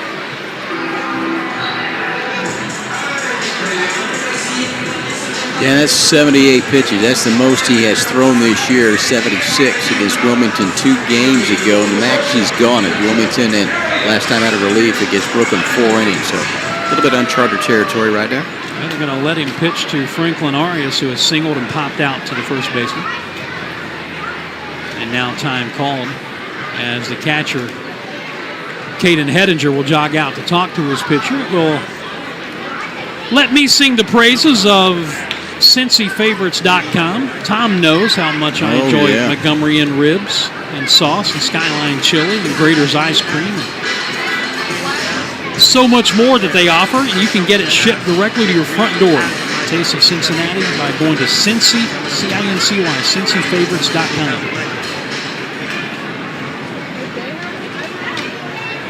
All right, meeting over. Here is Arias stepping in.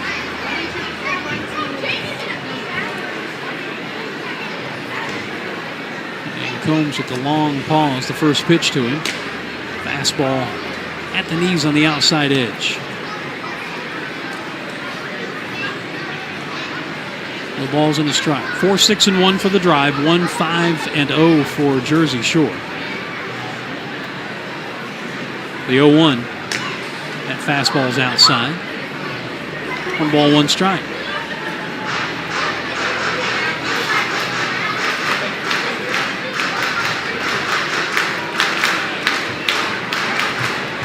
White is short lead at first. Strike 2 called on the outside edge. Combs has stayed away from Arias with 3 consecutive fastballs. And apparently, Tatum Littleton, hearing something from the drive dugout, he turned in that direction, threw a hand up, and said, "That's all I want to hear." Arias back in. Ofiri Rodriguez waiting on deck, and here's Combs with the 1-2 pitch to the drive shortstop. And it's lined off the glove of the diving second baseman into right center field for a base hit.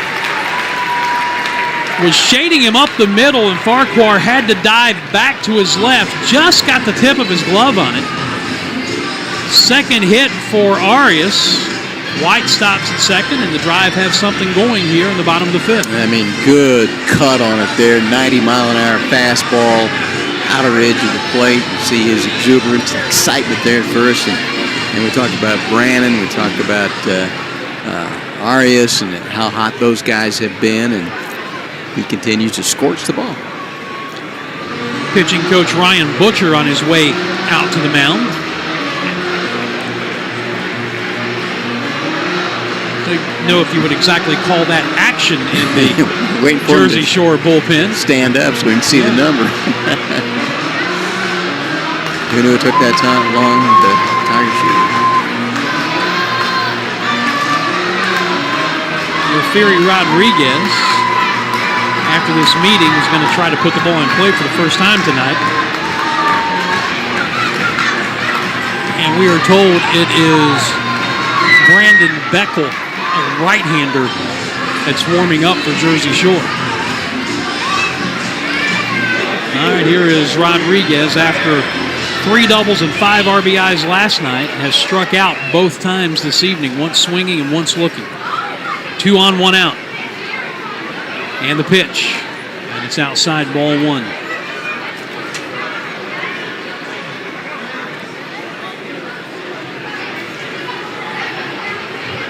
Hudson White at second. Franklin Arias at first. The 1-0 pitch. And he, in the air, hit well. Back to left field. It is off the monster. White rounding third. He's going to score. Chugging into third base is Arias. And into second with his 4th double and 6th RBI in the first 2 games of this series is Ofiri Rodriguez. It is 5-1 drive. Yeah, get one more look at it. Belt high, outer part of the plate, went the other way with it. Great to see him. He kind of got off the schneid a little bit last night. He did 1 for 19 at Bowling Green, 1 for 24 coming in, but 3 doubles last night. Here is Greg Brodzinski on his way out to the mound, and that is going to be all for the Blueclaws right-hander. The Atlanta Bread Company call to the bullpen has been made, and Tom and I will return in a moment. Dan Scott here for the Atlanta Bread Company. What do I like about Atlanta Bread? Well, too much to mention in a short commercial, but here are a few things. Bread baked daily fresh on site, a tremendous selection of soup, sandwiches, and salads, seasonal special additions to the menu, delicious hot coffee, and a bevy of other drink options, and yeah, can't forget about the baked sweet goodies. Dine in or carry out, and when you have the Atlanta Bread Company app, you can order and pay online, then breeze past the lines to the pickup counter to get your food. Experience it for yourself. That's the Atlanta Bread Company, Cherrydale Point in Greenville. Let me tell you something, Cowboy. This rookie can really bring the heat. He's smoky and spicy with a Chipotle style all his own. It's a new Montgomery and Chipotle barbecue sauce. Make it a part of your home team. Available now at your neighborhood grocer or online at cincyfavorites.com.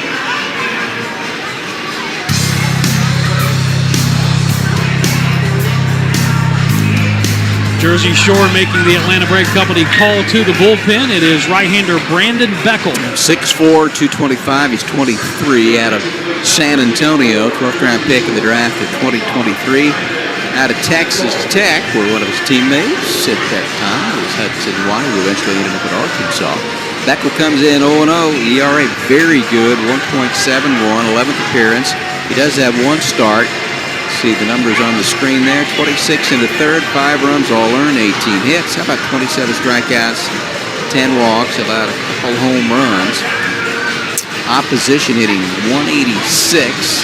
No wild pitches or hit by pitch have been effective at category. His last outing came in the first game of a doubleheader on Sunday. It was a 10-8 win by Jersey Shore. He finished it off. He was solid. 3 1/3, no runs. No hits, 2 strikeouts, 2 walks. So his last time out, able to give him a little distance at 3 1/3 innings.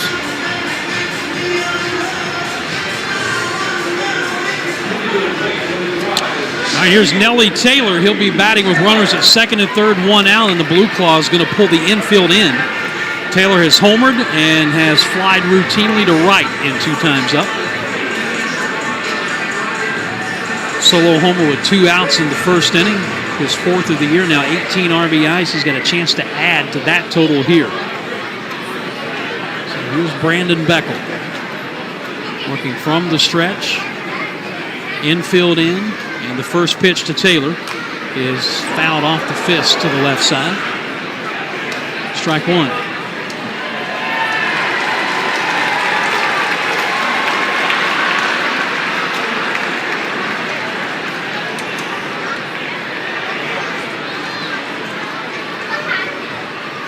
Arias leading at third. Rodriguez out at second. The 0-1. And Taylor lays off a breaking ball in the dirt. 1 ball, 1 strike.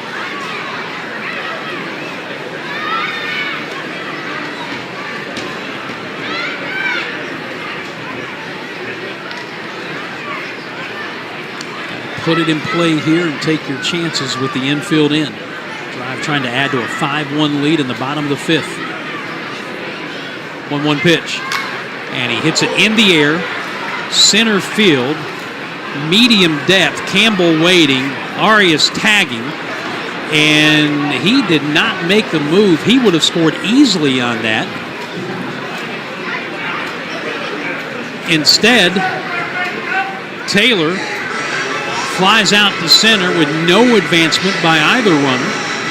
And now it's going to take a 2-out hit from Anderson with the infield backing up. I mean, that was really interesting. He set himself up to make the throw to home if he wanted to, but the throw went immediately to third base and didn't tag and didn't come down. Anderson has struck out swinging both times. Both of those were against the starter Aaron Combs. First pitch to him is pulled foul past first base coach Tyler Snett. Ricochets out into right field. Yeah, I mean, you just basically gave away a run right there.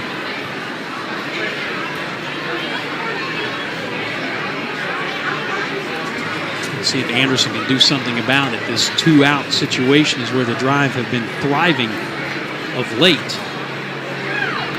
The 0-1, and he fouls it straight back. He's behind no balls and 2 strikes. The Taylor home run in the first came with 2 outs. Lugo's 3-run homer in the second came with 2 outs.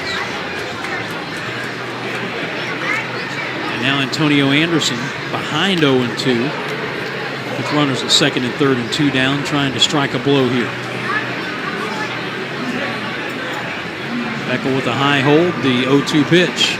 The breaking ball low and away.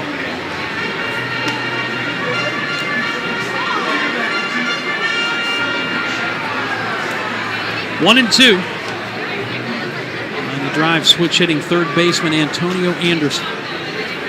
Giving him some room out in right center field. Arias bluffing down the line at third. The 1-2 from Beckel. And it's fouled third base side and out of play.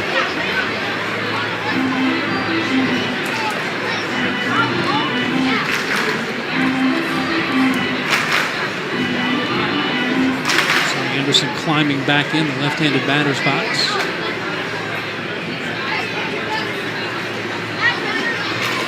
And now Beckel steps off.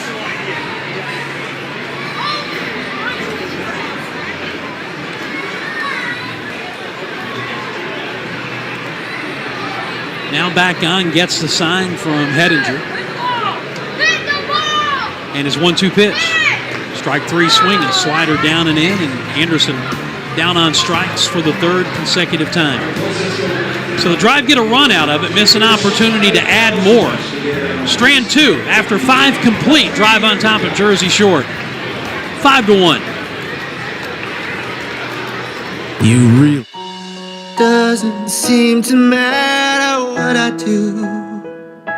I'm always number 2. No one knows how hard I tried. I have feelings that I can't explain, driving me insane. All my life been so polite, but I'll sleep alone tonight. 'Cause I'm just kidding, anywhere else I'd be a tame. Is it my destiny to live and die a life of blonde fragility?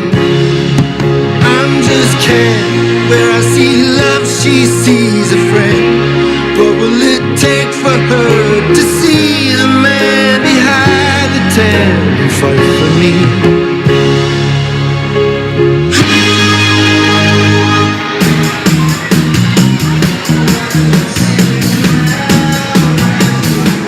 Dan Scott, Tom Van Hoy back with you here at Fluor Field. Top of the 6th inning. You see move made by the Drive. Juan Valera, the really exciting and highly talented 18-year-old, 7-day injured list. Young man who can get it up there approaching triple digits.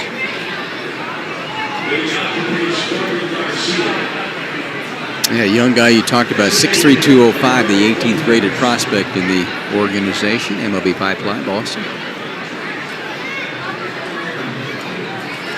Said 18, actually he has just turned 19, that's right.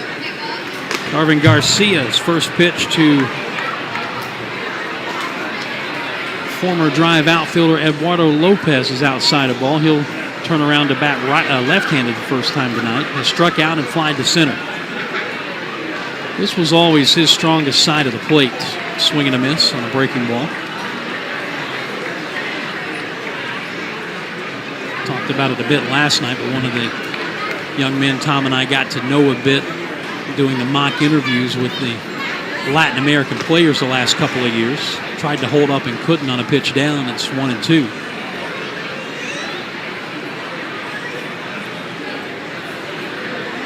But Garcia needs a good inning here. He got out of the 5th. Stranded a couple of runners. He's in line for the win right now. Swing and a miss. And he is down on strikes. Second strikeout for Garcia. Danny's fastball up to 97, slider 85-87, working on consistency like most everybody, and also got a change, 89-90. Tom Scott Keeler reporting that it has started to rain outside, and sure enough, looking up at the lights, it has. Garcia lets that one fly to the backstop. All right, Mr. Van Hoy. The number is in. By the way, how did your meeting with Eric Jarinko, the general manager, go earlier today? He thought I needed to be a little bit more accurate in my predictions on what the crowd is like. But 1-0 pitch. I tried to remind him that I guess 5,212 one night it was on the money. But when you miss by 1,000, I guess when you average it, I missed by 500. But it was your blatant disregard and disrespect of him last night. Not necessarily. High fly ball to left. Rodriguez drifting into the corner, and that ball is halfway up the wall. Bounces over Rodriguez's head back toward the infield, but he's able to get to it and hold Caden Hedinger to a double. He is 3 for 3 tonight. Good look there, went down, got it. Saw what they were able to do last night. But just to kind of finish off that thought was, my thought process was maybe there were some tickets out and they didn't come to the ballpark. That's all I was asking last night. No, I think when I announced the attendance of 5,193 last night that we get directly from the general manager, your exact words were, "There's not 5,193 here." Well, there weren't. It was the way you said it. Okay. Anyway, he gave you the opportunity to come back. Yes, he did. And so very thankful for that. So tonight, I've got to look at it for a minute. Okay. Let's get the action and then I'll come back. 1 ball, 1 strike on Bryson Ware, who has struck out and flied to center. Steady rain, light but steady falling.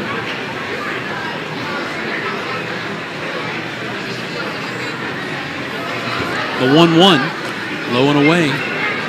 2 balls and a strike. I thought Scott Keeler said that he was reporting from the Green Monster.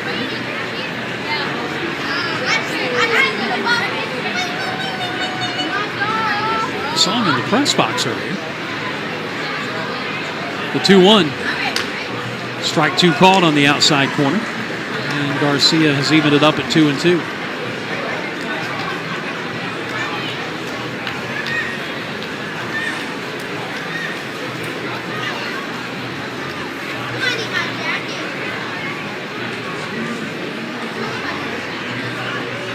Two balls, 2 strikes.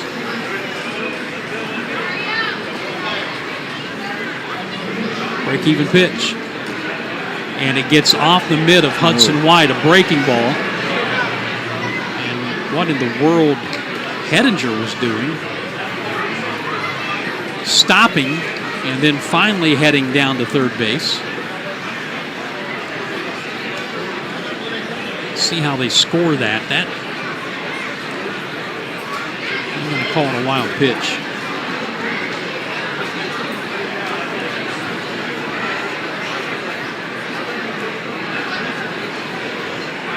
So the 3-2 coming to Bryson Ware.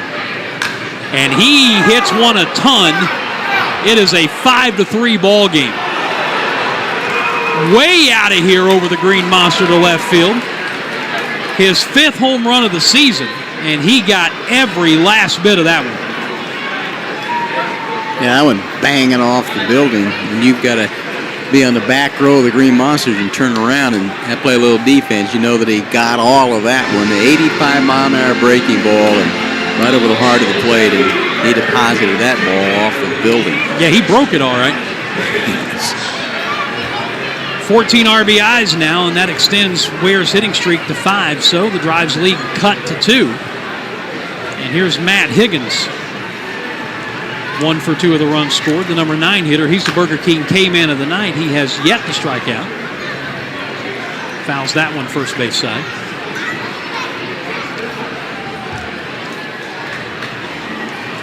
Have you gone into the 4 corners on me? I have, yeah.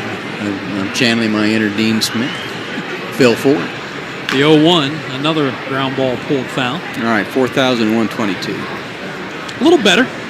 Still not. A little better. Missed it by 350. Okay. 354. 3,876. Okay. Well, I'm still in that area that I was told to be in. Stay in my lane, bro. That's right. Here's the 0-2. And another ground ball pulled that way. Down beyond the drive dugout.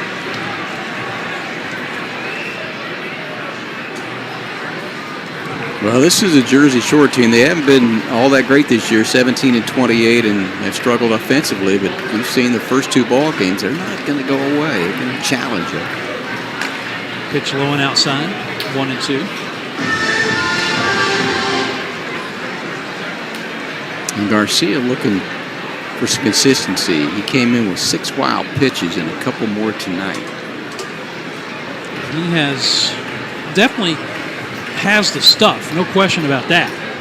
It's just harnessing it and consistently throwing strikes has been his issue.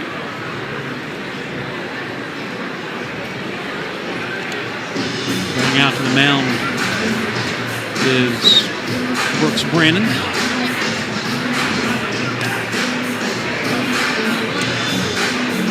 And now retreats to the plate. Began with Lopez striking out. Hettinger doubled off the wall and left. Ware homered over the Green Monster and left to make it a 5-3 drive lead. And now 1-2 on Higgins. And he lifts one in the air back into left field. Rodriguez retreating, stepping onto the warning track in left center to haul it in, and there are 2 down.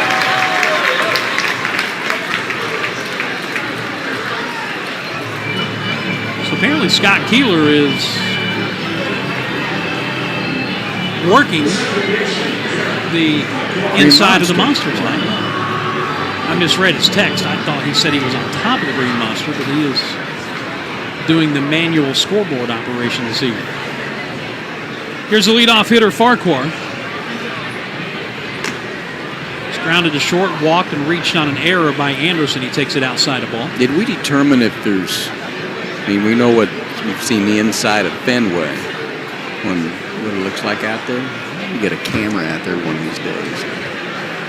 Well, in talking with some folks who have been out there, including Max Potter, who is our official scorer this evening, not much. Okay, I mean, Merritt sign there, Fenway, everybody goes in there. And sometimes I think you might need a tetanus shot before you go in there. Was it Rat in there that one time? 2 balls and no strikes. 75. High fly ball, left center. Nelly Taylor, the center fielder, over. And he's got it. Looking up through the rain. And the inning is over. They get the 2-run homer from Ware. We are in the middle of the 6th inning. Drives lead cut down to 5-3. Returning to Fluor Field in just a moment. With over 30 years in the business, Greenville Print Solutions is trusted. Dizzy Bat Race. Give it up for these fellas. From St. Anthony's, we've got 2 guys who just finished the 5th grade out here. We've got August. And on the inside lane, we've got Aiden. Good luck, gentlemen. Head on the bat, bat on the ground. 10 spins around the bat, and whoever tags first base safe is our winner. They look ready. Fans, are you ready? 3, 2, 1, go! There they go, there they go, there they go! Round and round and round. 10 spins and down to me. It looks like August is out of the gate first. Let's go, let's go, let's go. Yes! Well done, fellas, well done.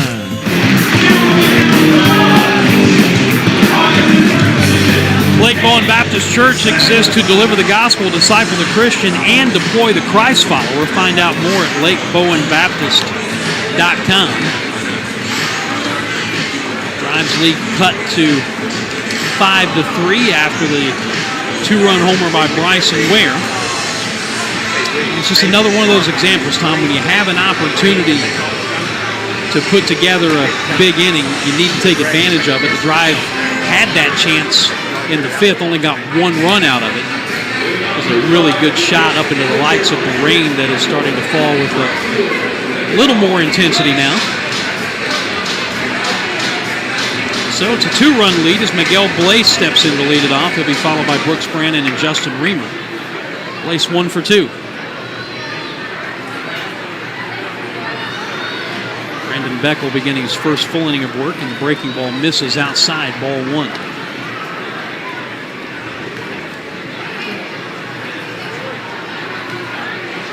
Working from the windup, the right-hander bringing it, and a big bounding ball foul that Liam Carroll leans away from, and then we'll go into chase mode.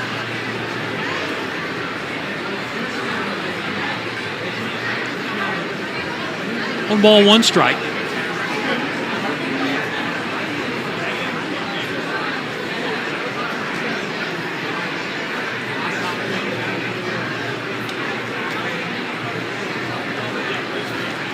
He's trying to wipe some of the water off of his bat. The 2-1. And it's grounded over the mound, and that is going to sneak, and I mean sneak, into center field for a base hit. Second hit for Blaze. Number 9 for the drive, and that's how the bottom of the 6th starts.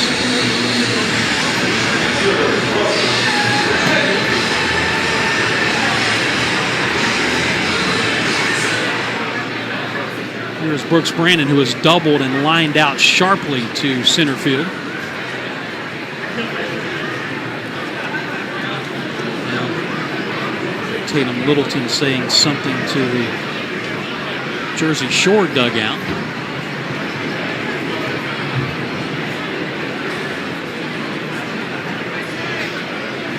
First pitch to Brannon is a little bit upstairs, apparently, ball 1. Boy, the last thing they want to do, Dan, is put that tarp on with a doubleheader scheduled tomorrow and make it a really late night at the ballpark tonight. It's the last thing we want them to do. 2 balls and no strikes. I mean, not that our opinion means anything in the grand scheme of things, but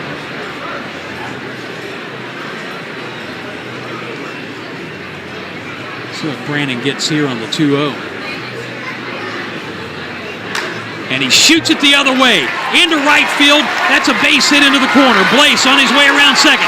Here he comes around third. They're going to wave him in. The relay will come to third, and Brannon is in safely, sliding head first with a triple. His second 3-base. It's a 6-3 drive lead. Yeah, just shot it right down the right field line, and watch over there as where he's got a plate. I think he does a pretty good job there because it can get by you and roll on past you towards center field, and good slide there outside part of the bag with the hand to get it in there. Man, what about that young man?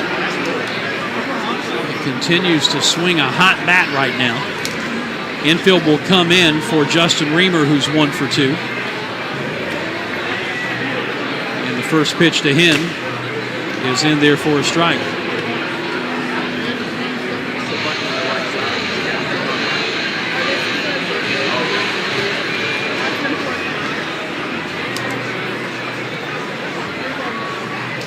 The 0-1, and there's a breaking ball for a strike.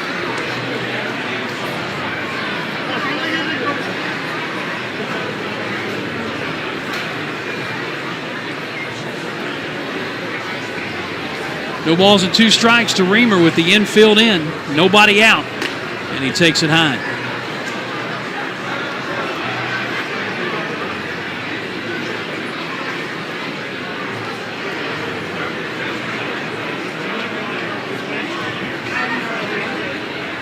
Looking to find a hole somewhere, and he checks his swing on a pitch in the dirt. Rolls over to the first base side of the plate, but not far enough for Brannon to think about coming down the line.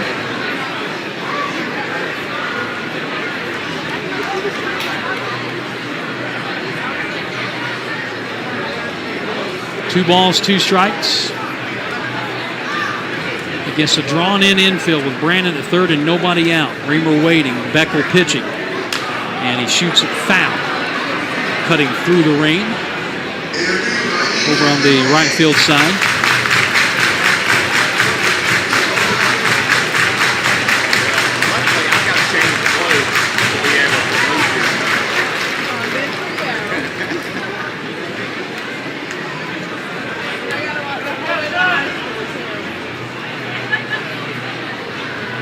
Now Beckel asks for time. He wants a new baseball.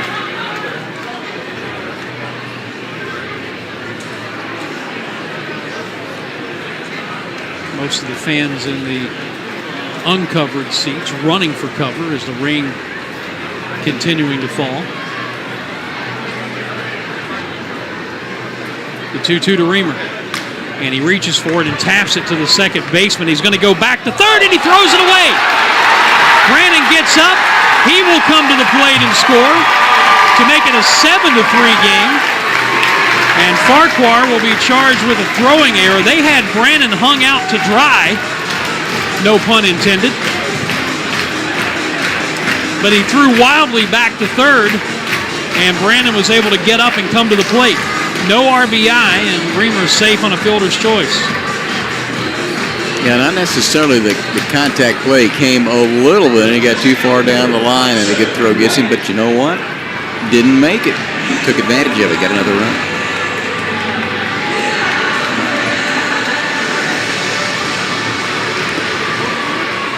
So Reamer ends up at second, and now here's Hudson White. 0 for 1. He's been hit by a pitch and scored a run. And he takes a breaking ball from Beckel, strike one. Drive have scored twice in the inning. Right now, the Brandon run is unearned, but that can obviously change.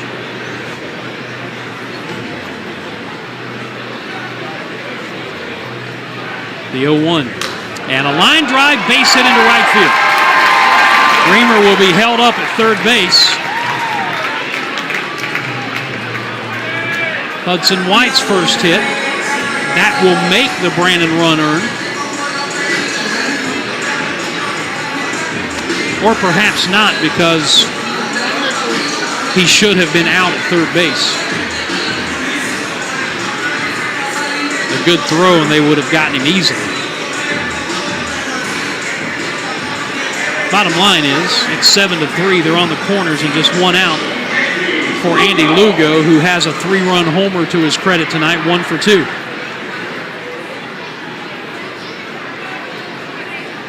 Beckel's first pitch to him is fouled back over Tom Van Hoy's head. I would have gotten out of the way of that one, but it got up over the screen. And Carson Bilby did not flinch on our high home plate camera. Come on, man. Unfazed. Protect the equipment. Look at that. There it comes. Right, dropped right down in front of us, off to our right a little bit. Here's the 0-1 to Lugo. And it's just off the plate outside. With that center field camera look, you can see the rain really coming down right now. No move to stop the game thus far. The 1-1, fouled straight back.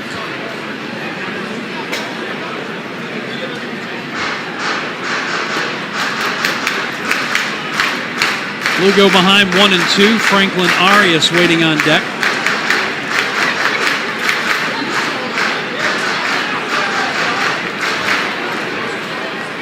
Outfield straight away.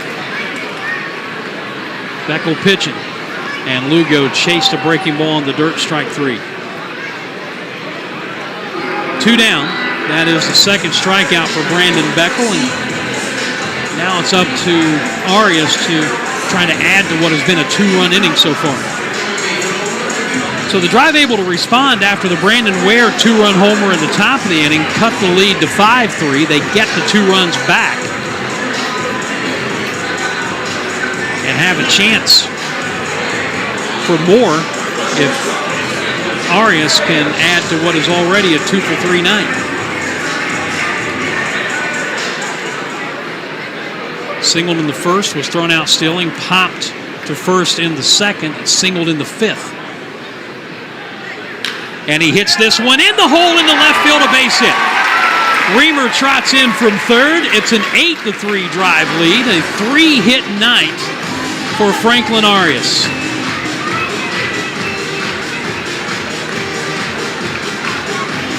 Young man, Tom, his average coming in was 351. He's 3 for 4, so obviously that has gone up. And remember, he started 0 for 13 when he got promoted from Salem. 12 out of 21 at Bowling Green. He got a hit last night, so that was 571. He raised his average 66 points at Bowling Green, and it's still on the rise. Here's Yofiri Rodriguez, 1 for 3. And that's another, by the way, 2-out RBI hit for the drive off the bat of Arias. Now here's Rodriguez, and he taps one slowly, first base side of the mound. Beckel gets and throws, and the inning is over. But 3 runs in the inning. What happened? Did they say it was the second out? Was that the second out? Oh, okay. Oh, that's right. That's right. Never mind. Never mind. I was in that Brandon should have been out mode. Yeah, man, let's get to the next inning mode. Yes. Well, yes. Before the rain, the park, and other things. Well, so there was a 1-out base hit by Arias that drove in the run. Just forget everything I said up until now. Second and third, both runners advance, and here's Nellie Taylor, who is homered and flied out twice. Takes a breaking ball for a strike.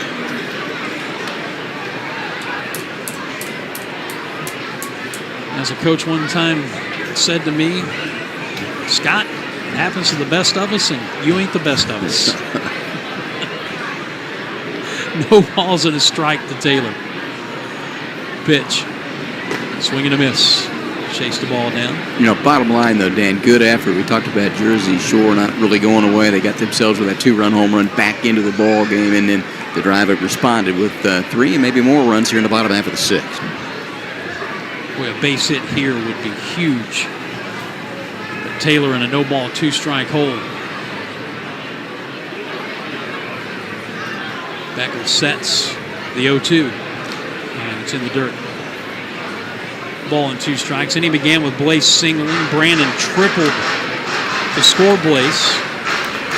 Then with the infield in, Reamer tapped it to the second baseman Farquhar. Brandon took a couple of steps toward home, tried to get back to third. They had him hung out to dry, but Farquhar's throw skipped through the third baseman, allowing Brandon to come in to score. And then a moment ago, Reamer scored, and here's a line drive into the gap in left center field. Going to go all the way to the wall. Both runs are going to score. Nellie Taylor coasts into second base. That, I'm positive, is a 2-out, 2-run double. And it's a 10-3 drive lead. Get one more look at it the other way, and I think we keep talking about it, Dan, but be it left hand or right hand, the driver's done a really, really good job of staying back, going the other way, and making solid contact and driving in runs. Now here's Antonio Anderson, who is trying to avoid taking possession of the Golden Sombrero inside the first 6 innings. He has struck out swinging 3 consecutive times. 9th man to bat in what has been a 5-run inning. And he takes a fastball on the outside corner for a strike. I'll tell you one thing, the rain is not letting up at all.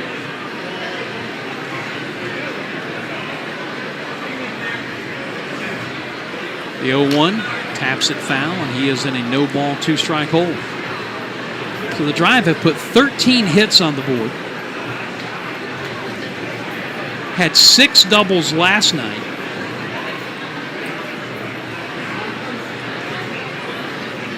Three tonight to go along with a home run, or 2 home runs and a triple. 1 ball and 2 strikes. Did I count that right? 3 doubles. A couple of home runs. Yeah. 3 doubles, 2 home runs, and a triple. The 1-2 just missed with a fastball off the outside corner. And Dan, if you're going to put that in perspective, Bowling Green, 44 hits, 9 extra base hits. And this is the first 2 games. Now, the ERA is 5.56 coming in for Jersey Shore. They're 11th in the league, so they've struggled in that particular category, but North, the Drive taking advantage of that. When an opportunity presents itself, one must seize it. 2-2 to Anderson. Taylor out at second, 2 down, 5 runs in, 10-3 drive in the 6th. And that's a wild one. No, but hit him. Got him on the foot.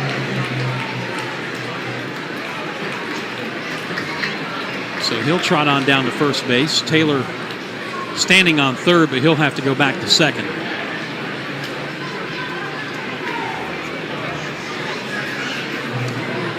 And Miguel Blaze, who led off the inning, will bat again.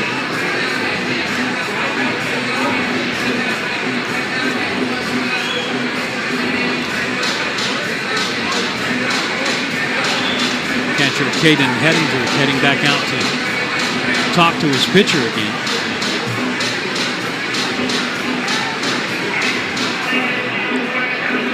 And here comes Greg Brodzinski, the Blueclaws manager, out to the mound.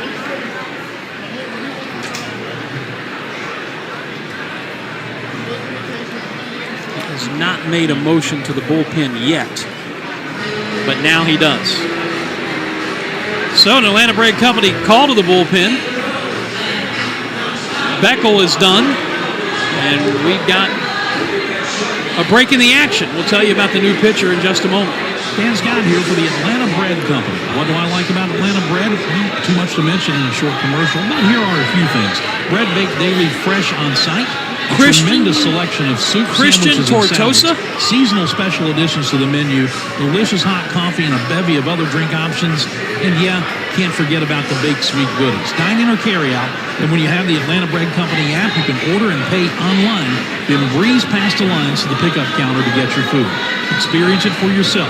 That's the Atlanta Bread Company, Cherrydale Point in Greenville. Let me tell you something, Cowboy. This rookie can really bring the heat. He's smoky and spicy with a Chipotle style all his own. It's a new Montgomery and Chipotle barbecue sauce. Make it a part of your home team. Available now at your neighborhood grocer or online at CincyFavorites.com.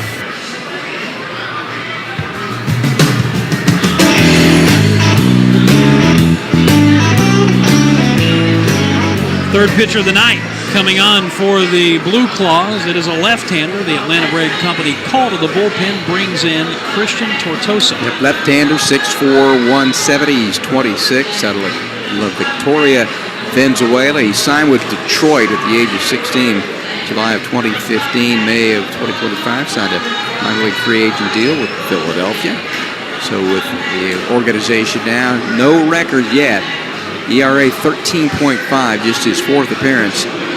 He's only pitched 2 2/3. 6 runs, 4 earned, 5 hits, 5 strikeouts, 4 walks. Has allowed a home run, opposition 385.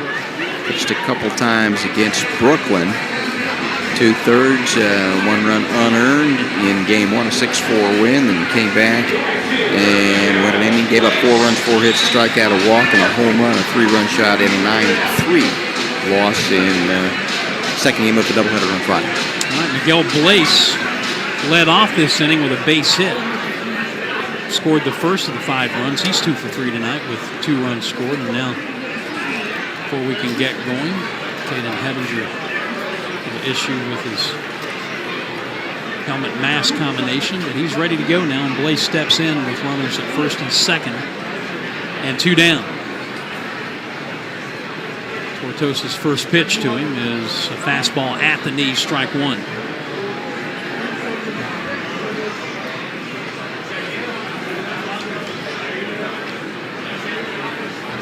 Ellie Taylor, the 2-run double a moment ago at second. Anderson hit by a pitch at first. And Blaze grounds it on 2 hops to the third baseman, DeMartini, and his throw is wide. Took the first baseman off the bag, but Taylor, trying to come all the way around to score, is out at the plate. So Taylor's aggressiveness almost stole another run, but the drive got 5 of them instead, and after 6 complete, it's 10-3, Greenville on top. Dan Scott here for Todaro Pizza. You know, it's doesn't seem to matter what I do. I'm always number 2. No one knows how hard I tried. Oh, I have feelings that I can't explain, driving me insane.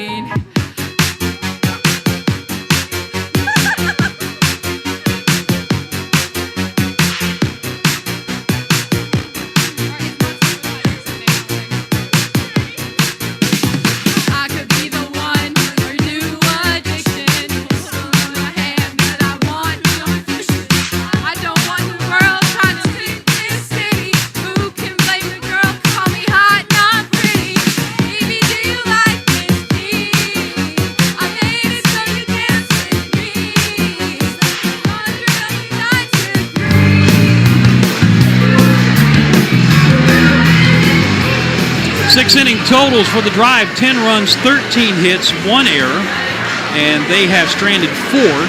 Jersey Shore, 3 runs, 7 hits, 2 errors, and have left 7. Grounds crew doing some work with the diamond drive to shore up both the mound and the plate areas as we move on to inning number 7. And to call the 7th, here's Tom. Well, it continues to rain here at Fluor Field of the West End, but 5 runs in that 6th inning opened it up a bit. The drive with a 10-3 lead after the 2-run home run top after the 6th inning had provided Jersey Shore with an opportunity to draw within 5-3, that 2-run home run by Bryson Ware.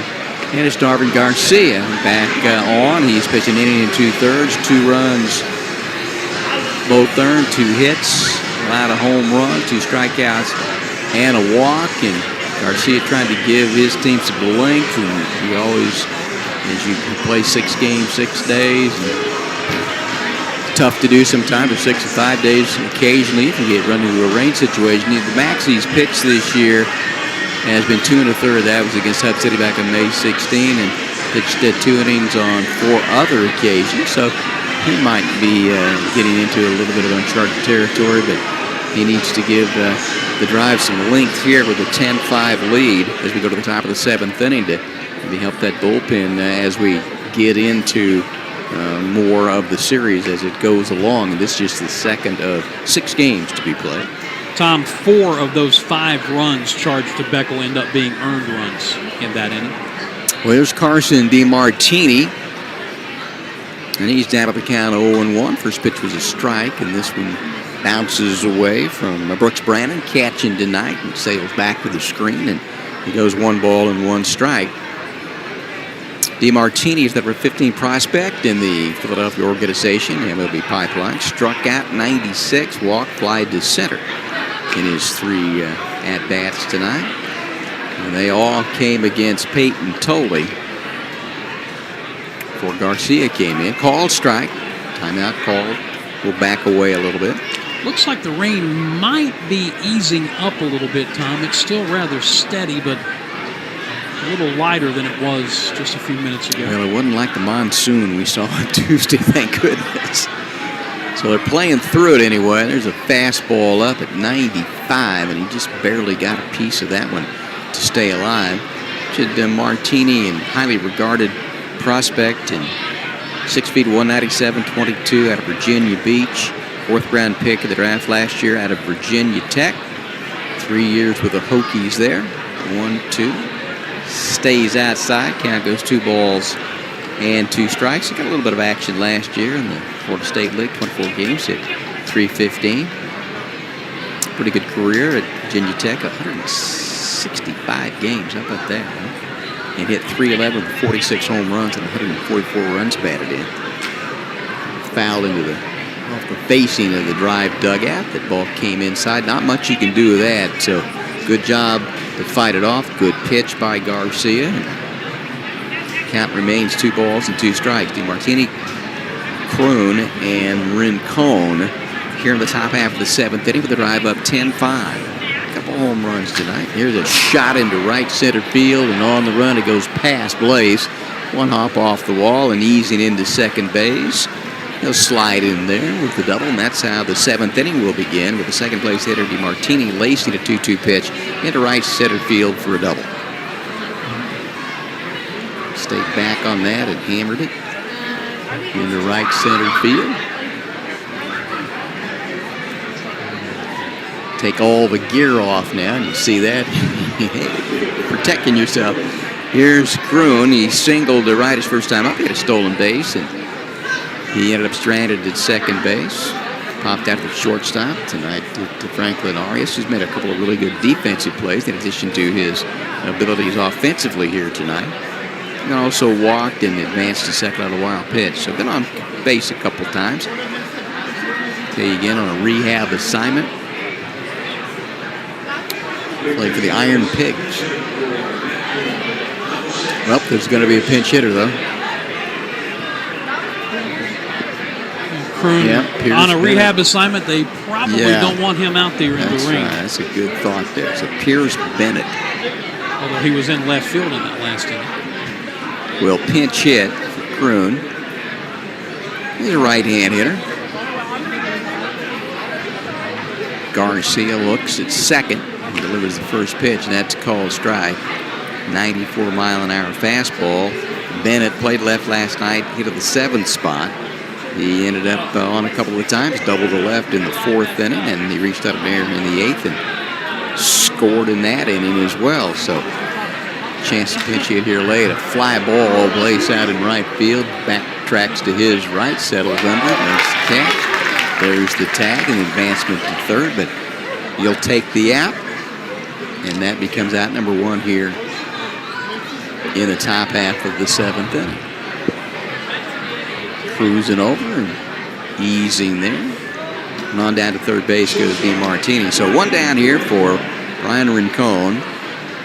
Rincon and DeMartini are the pair in the lineup that are ranked in MLB Pipeline. And Rincon is number 14. That one goes off the mitt, rolls away just to the left, but not far enough away from Brooks Brannon for the runner to even consider coming home in a 10-5 ball game.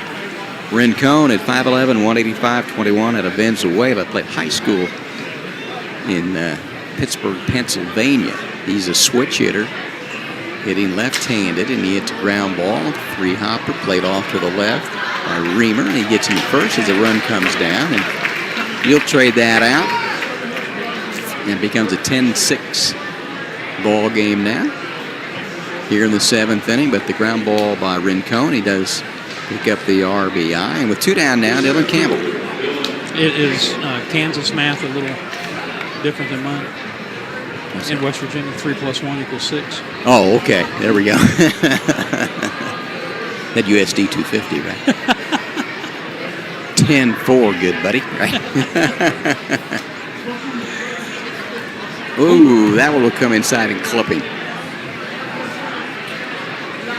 Well, Jersey Shore probably feels like they should have that. They had a inning against Peyton Tolley where they had the bases loaded back in the 3rd, a base hit, a walk, and a walk got the next 2 outs.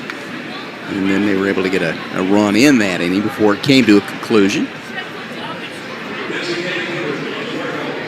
So Lopez will have an opportunity here with 2 down after the hit by pitch. Just kind of trying to just get out of this top half of the 7th inning, and Lopez takes the pitch, backs him off the plate, came in at 93. Lopez, the DH tonight, struck out at 98 from Tolley, flied to center, and also struck out swinging on a fastball, and that was against Garcia. There goes the runner to second. The ball's mishandled. Came in low and couldn't grab it there, and on down to second base and in scoring position. We'll look at it there. Yeah, and watch him stick on that dirt that is a little damp. So 1 ball, 1 strike with 2 down. Arias, the shortstop, trying to keep the runner close. Campbell, who was hit by a pitch, and this big swing fouled out of play. And Lopez 135 games or so here. Greenville before he became a Rule 5 acquisition with Philadelphia in the offseason. Playing in his 22nd game with the Blueclaws. This pitch, swing and a miss. Chased that one. And Garcia able to get through that. And he gave up just the double to begin things. Couple of ground balls. Got an RBI. So we head to the bottom half of the 7th. The Drive with a 10-4 lead on Jersey Shore when we come back and forth. With over 30 years in the business, take me out to the ball game. Take me out with a crowd. Everyone. I don't care if I never get back. Come on. For the Drive. If they don't win, it's a shame. Count 'em. At the old ball game. Well done. Oh, it's time for the chicken dance, everybody. Here we go.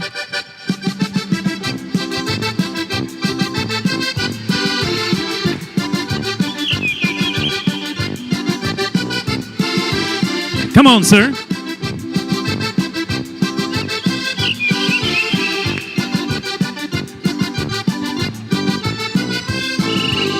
Spread your wings and fly.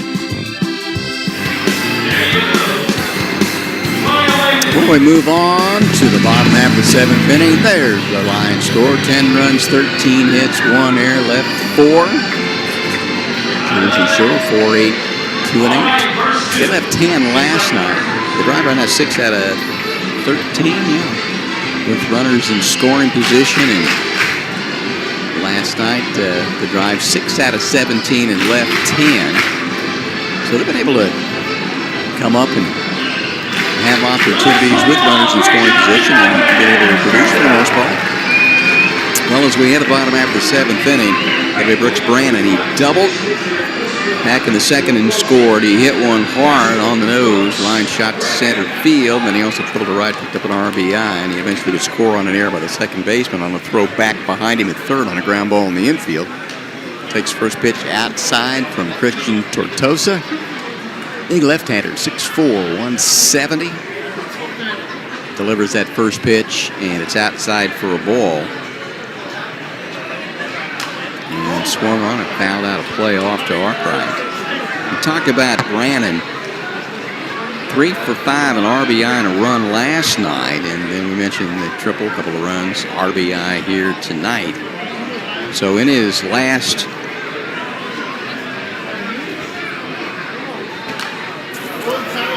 5 games, 13 out of 21. How about that? At 6-19. We talked about Franklin Arias, who had come out of that series against Bowling Green, 12 out of 21 and raised his average by 66. Well, Brannon, I mean, he was 186 when he entered the Bowling Green series. He strikes out there, got him on that with a good pitch at 98 miles an hour. Tough to catch up with that one, but kind of put that in perspective for Brooks Brannon and what he's been able to accomplish in a hurry. He made it 255 prior to that at-bat, and he'd been at 186, so in the midst of a 13 for 21.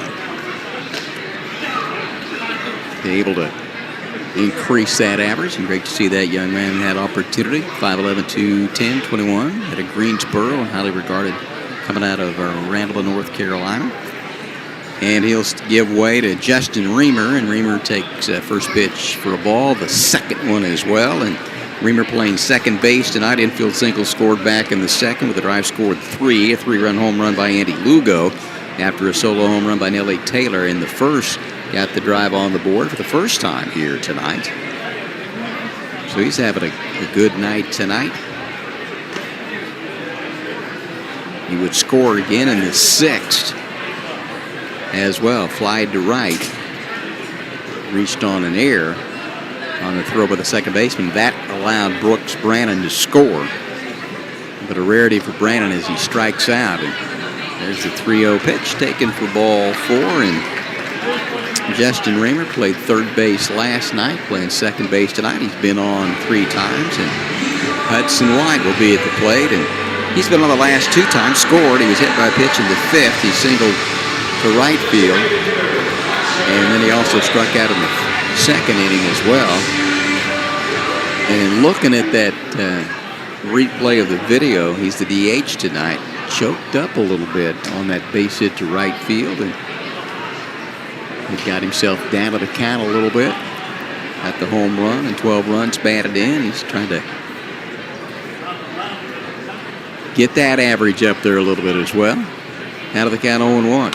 And he hits it back up the middle, could be 2. The flip to the shortstop for 1, and there's the relay to first. And Matt'll do it that quickly, hit right up the middle, and able to turn the double play. Farquhar going to Rincon and firing it over to Matt Higgins at first. So we're through 7 complete. Hey, it's a 10-4 game. Greenville with the lead. Dan Scott back to take you the rest of the way when we come back.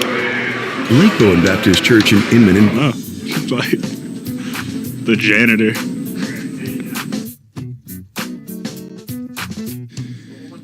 Copay or high deductible? Probably a high deductible. Because you got to take the risk that you're not going to get in an accident or need it.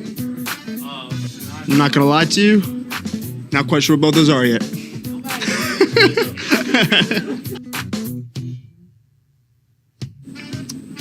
Man, probably Zach Earhart. I don't know. He fits the part. You know, he looks like a beach volleyball player. He looks like he belongs in the sun.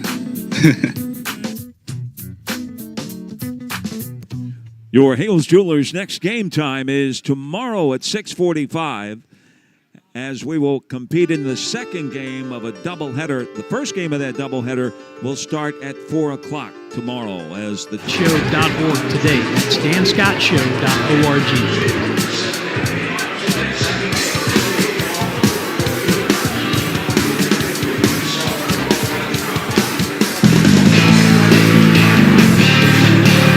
As we move to the 8th inning, Drive making another Atlanta Bread Company call to the bullpen. It is right-hander Matt McShane. Yeah, good look at him and his numbers there.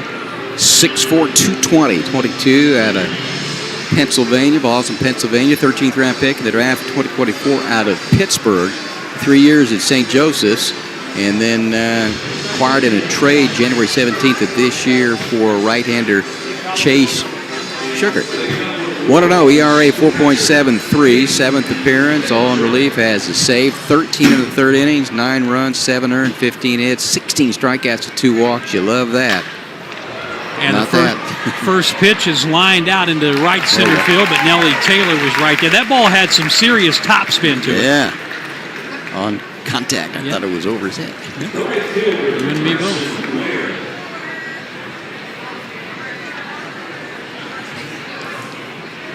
So 1 pitch, 1 out. Here is Bryson Ware, who is 1 for 3. That won a 2-run homer his last time.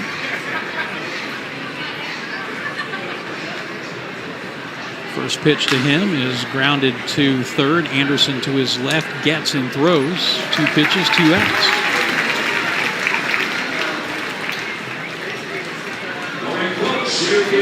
So just on principle, Matt Higgins has to take a pitch, right? I mean, we always talk about the immaculate inning, and JoJo Ingracia had one earlier this year where 9 pitches and 3 outs. Is there terminology if you throw 3 pitches and efficient?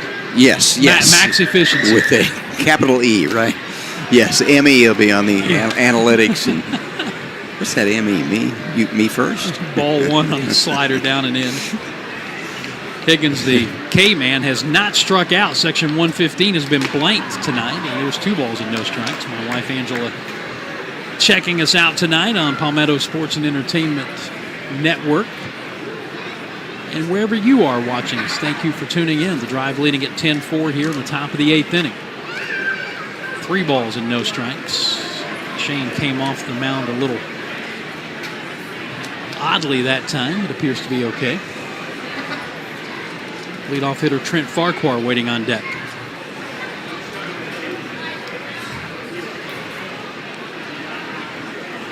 And there's ball 4 in the dirt, so a 2-out walk. extends the 8th inning. For Farquhar, who is 0 for 3 with a base on balls, he's also reached on an error. And McShane pitched Tuesday at Bowling Green, got the save, and then went 5-2 and 7 innings for the drive. 1 inning, no runs, 2 hits, couple strikeouts. Then came back on Sunday and pitched 2 2/3 in a 5-0 loss in 7.5. 2 runs, couple earned, 3K, 43 pitches. And there is ball 1 to Farquhar. So after getting 2 outs on 2 pitches, he has now missed with 5 straight out of the strike zone.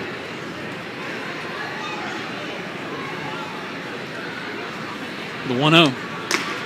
Here's a strike. 1 ball, 1 strike. Drive got run in the first on the Taylor solo homer, a 3-run shot by Lugo in the second, a single run in the 5th, and then 5 in the 6th.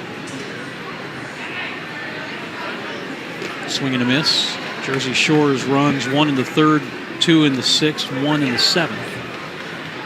And that's where we are. 10-4 Drive have put double-digit runs up the first 2 games of this series. The doubleheader on tap, weather permitting, here tomorrow. 1-2 pitch, and it's in the dirt. 2-2.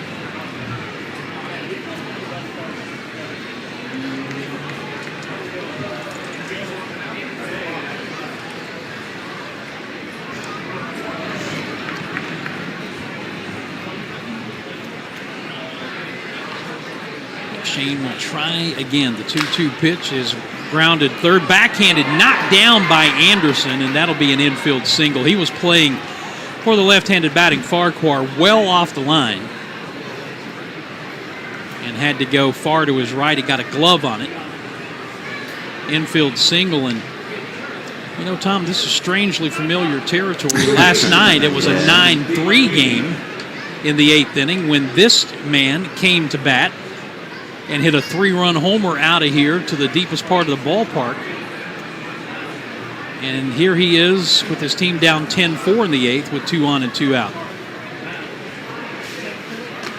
And he takes a breaking ball for a strike.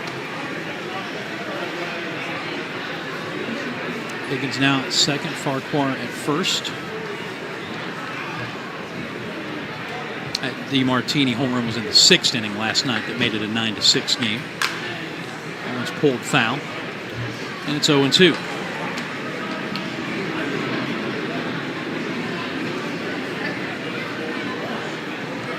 So Shane got the first 2 easily. The next 2 have reached base.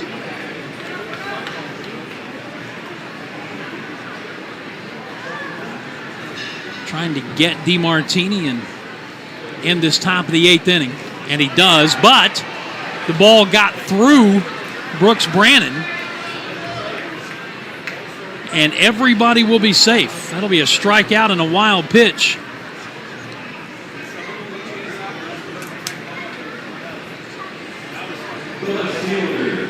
And the only time that a hitter can advance on a 3rd strike with first base occupied is with 2 outs, and that was the case there.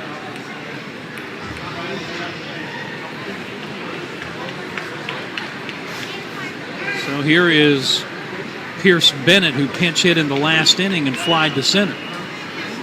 Bases loaded. And the check swing, did he go? He did not.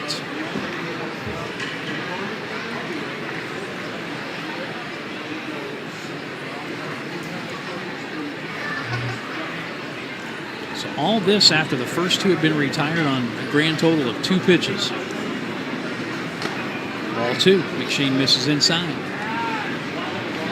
Incidentally, the rain has stopped, so they were able to play through it without a stoppage in play. And now here comes Bob Kipper out to the mound, the Drive pitching coach. Give me a chance to remind you that Greenwood American Legion Post 20 invites and encourages you to support American Legion baseball wherever you are.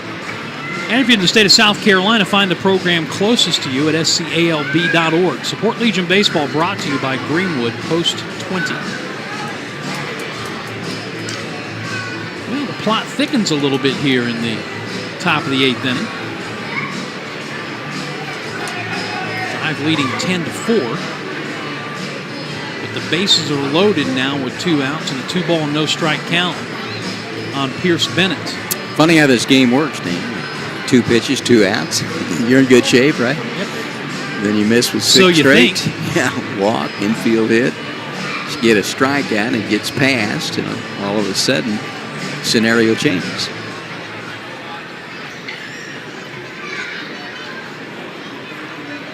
So McShane ready to go back to work after Kipper gets back to the dugout. The 2-0 pitch. Breaking ball for a strike, 2-1. Higgins, lead runner at third. He walked. Farquhar at second, infield single. DeMartini at first, reached on a strikeout wild pitch. The 2-1 to Bennett. And he bounced that one up there, and that time Brannon able to stop it. 3-1.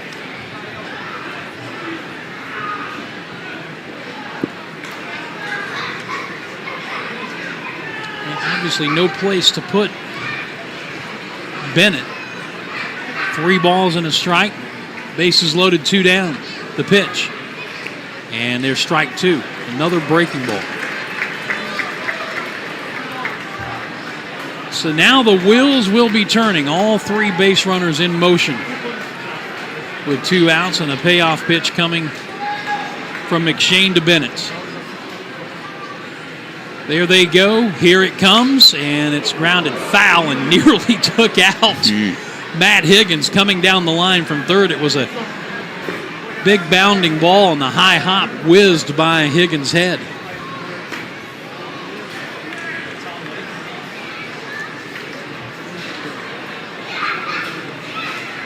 So we'll do it all over again after Franklin Arias, who ran down the foul ball,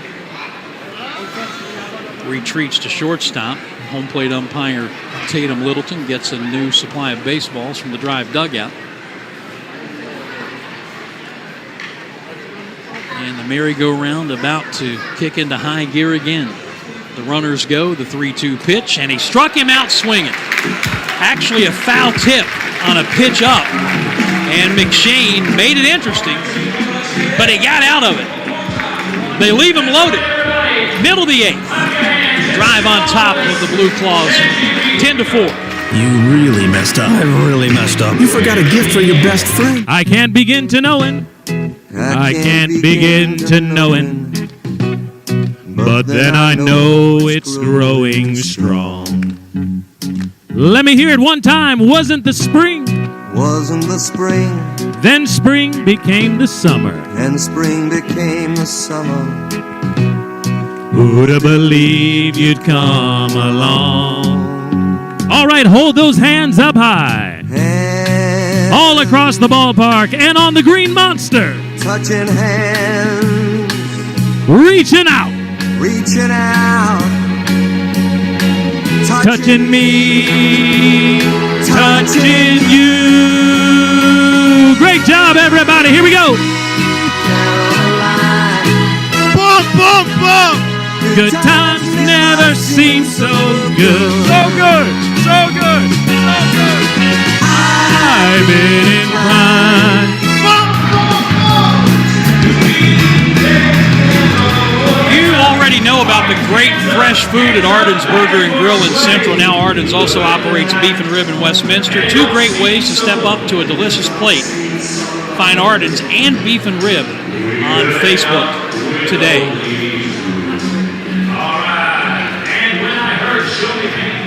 Drive coming to bat for what they hope will be the final time here in the bottom of the 8th inning, leading 10-4, although as we have seen this year, nothing is for certain. Christian Tortosa, inning and a third of scoreless baseball relief so far. He'll get 9-1-2, Lugo, Arias, and Rodriguez. Lugo takes a fastball high, hit the contested 3-run home run in the second inning. Since then has popped out to first and struck out swinging.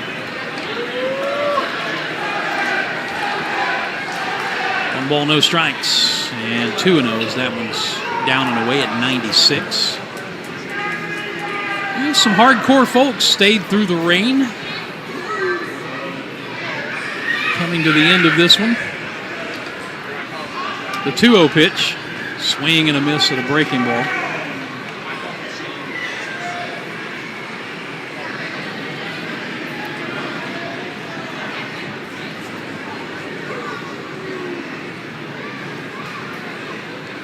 Now the 2-1. Off-speed breaking ball that stayed a little bit up and away. 3 balls and a strike.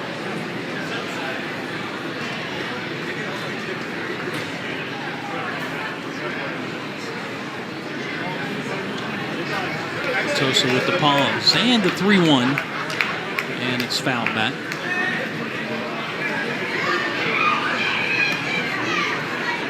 $10-13-1 for the Drive, 4-9-2 for Jersey Shore. Drive trying to go up 2 games to none in the series, and we will take a look at the Kudzu Staffing minor league scoreboard as Lugo draws a leadoff base on balls here in the 8th inning. Second walk issued by Tortosa.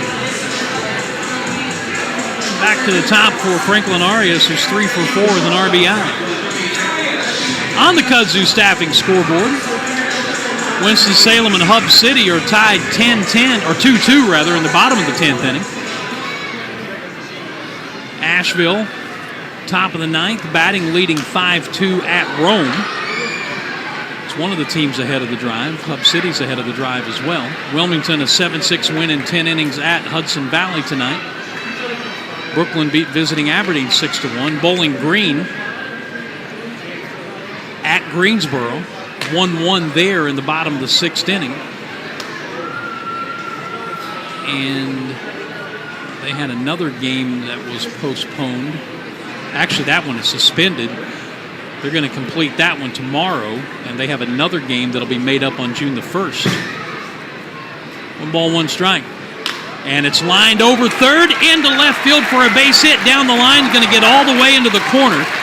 Lugo going to be held up as Bennett finally dug the ball out of the corner. Liam Carroll being a little conservative there perhaps. But how about Arias? A 4-hit evening. That's his 8th double of the year. I mean, pretty remarkable what he's been able to accomplish. 9 straight games he's hit, 17 out of 18. He now has 12 multi-hit games. During that span, he has just been remarkable. Check KudzuStaffing.com for temp employees, employee training info, and much more. Here's Rodriguez, lefty-lefty matchup, and he takes a fastball inside. Yofiri 1 for 4 tonight, an RBI double, and literally in this series it's been double or nothing for him. 4 hits in the first 2 games, all doubles, 6 RBIs. And he pops this one up behind the plate, coming back as Hettinger sheds the mask. And did he make the catch? He did. Got to the screen and then had to lunge backwards toward the plate as that spin brings the ball back at times, and he made a heck of a play. That's a fantastic play. You'll watch it again, and it looks like it's going to get out of play, and you get back to try to get near the screen, and it comes back, and he lunges, makes a catch. Nice job. Now Nelly Taylor, solo home run, a 2-run double in 4 trips, pair of fly ball outs. 2nd and 3rd. And he grounds this one slowly towards first, but foul. Infield is staying back. A 6-run game in the bottom of the 8th inning.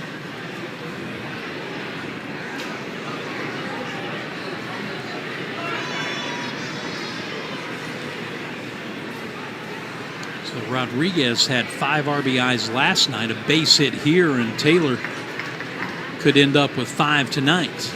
The 0-1, and he shoots this one off the end of the bat, foul to the third base side.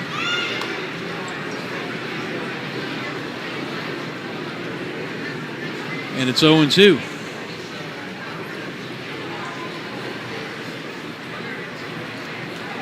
He fouled one right, he found one left. Let's see if he can shoot this one up the middle.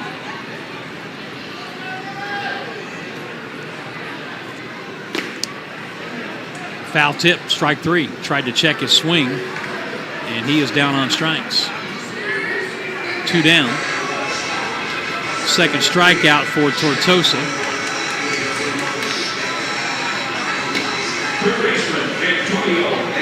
And here's Antonio Anderson, who will bat right-handed for the first time tonight. He staved off the Golden Sombrero when he was hit by a pitch in the sixth. He'll try to do it again. Can the Drive get another big 2-out run-scoring base hit? Anderson takes it low for a ball. Taylor's solo homer in the first came with 2 outs. Lugo's 3-run homer in the second came with 2 outs. And Taylor's 2-run double in the sixth came with 2 down. Swing and a miss, 1-1.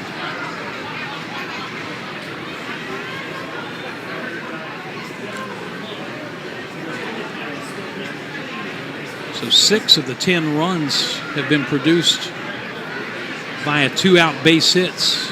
The 1-1 pitch. And that one's fouled straight back, and Anderson behind 1-2. Drive had 10 runs on 12 hits last night, 10 runs on 14 hits tonight.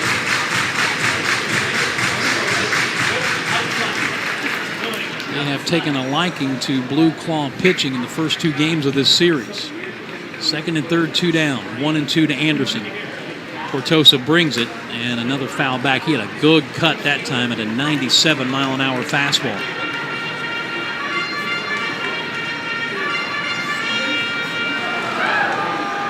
Count holding it 1-2 with Miguel Blaze on deck.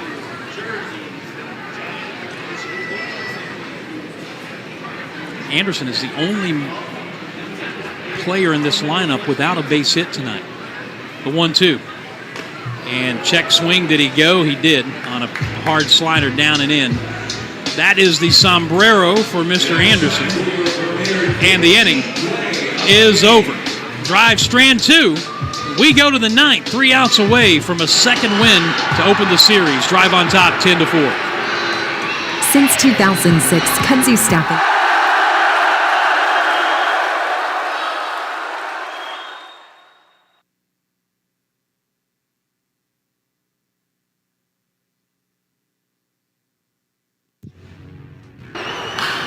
Amazing pop fly catch by shortstop Franklin Arias retired the side for the Drive in the 3rd inning. And that has been your premier Dig Deep play of the game. Checking out-of-town scores in the South Atlantic League. Game 1 of a doubleheader between Bowling Green and Greensboro, suspended after 6, tied at 1. They'll try to play it again tomorrow. In the top of the 10th inning now, Hub City and Winston-Salem tied at 2. In the 9th inning, Brooklyn leading the Aberdeen Ironbirds 6-2. Top of the 9th, Asheville over Rome 5-2. And a final in 10 innings, Wilmington 7, the Hudson Valley Renegades 6. Checking the Red Sox. Burger and Grill in Central, Beef and Rib in Westminster. Find both on Facebook today.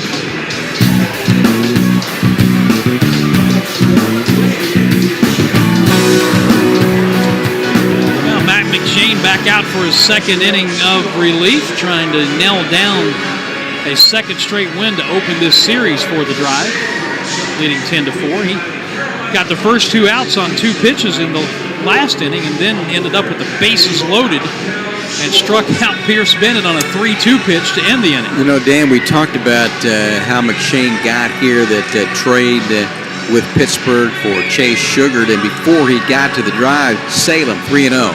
.63 ERA, 7 appearances, all in relief. Had 14 in the 3rd inning. How about 2 runs, 1 earned, 20 strikeouts to 4 walks, and has pitched effectively for the Drive since he's been up in 7 appearances. If I'm not mistaken, Chase Sugar is pitching in the big leagues with Pittsburgh. I wonder if his grandmother is bringing the Pirate Broadcasters cookies. I don't know, like she did us. Yes.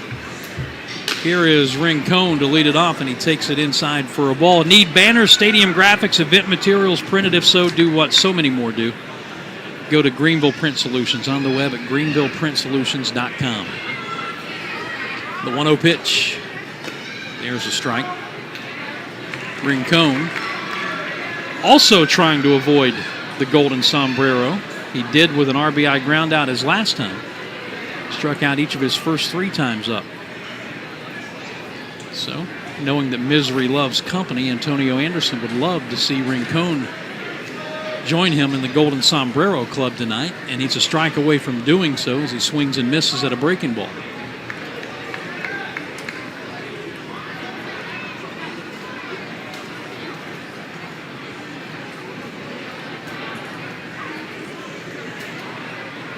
Right-hander ready with the 1-2 pitch. And it's grounded on 2 hops to Lugo at first. He will take it himself. And there's one down.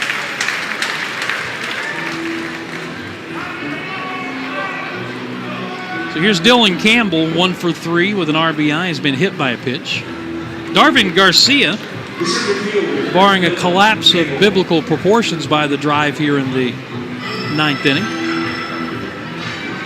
As I say that, I recall in that inning in which Spartanburg scored 7 runs, they did it after the first man had been retired. They did, right. Fly ball to center. Taylor drifting back, still going, warning track, got it. 2 down.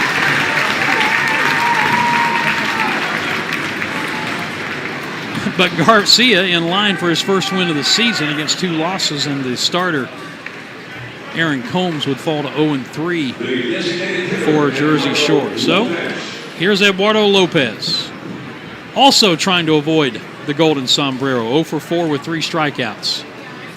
One time he's put it in play, he flied to Taylor in center. McShane delivers, and there's a swing and a miss.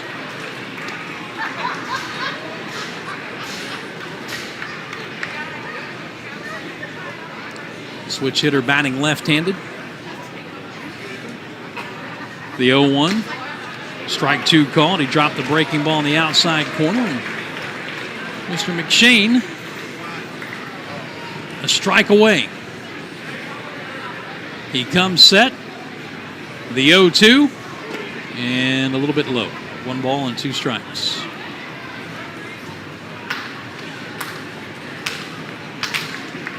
Should he reach? Caden Hedinger with that. McShane trying to put Lopez away right here. The 1-2. And Lopez fouls it straight back. Holding on at a ball and 2 strikes.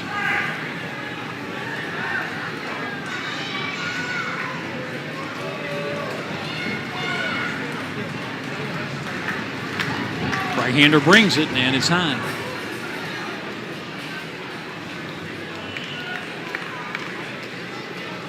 The next time the drive will be on the Palmetto Sports and Entertainment Network will be next week on Wednesday and Thursday against Rome, June 4th and 5th. 2-2 pitch, and it's in the dirt, ball 3.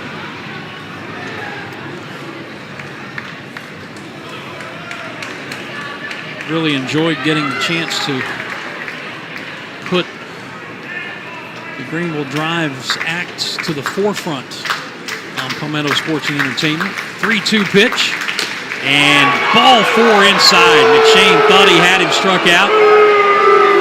Tatum Littleton did not.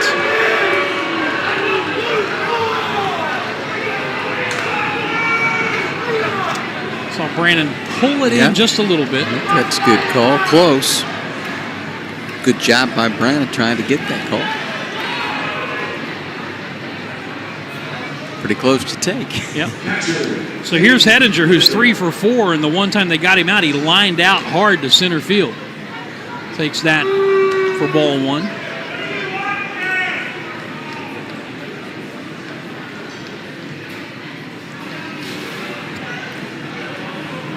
Two singles and a double. And there's ball 2.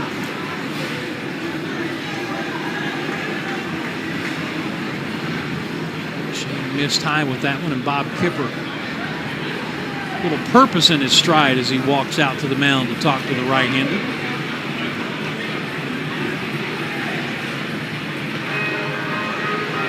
Doubleheader here tomorrow.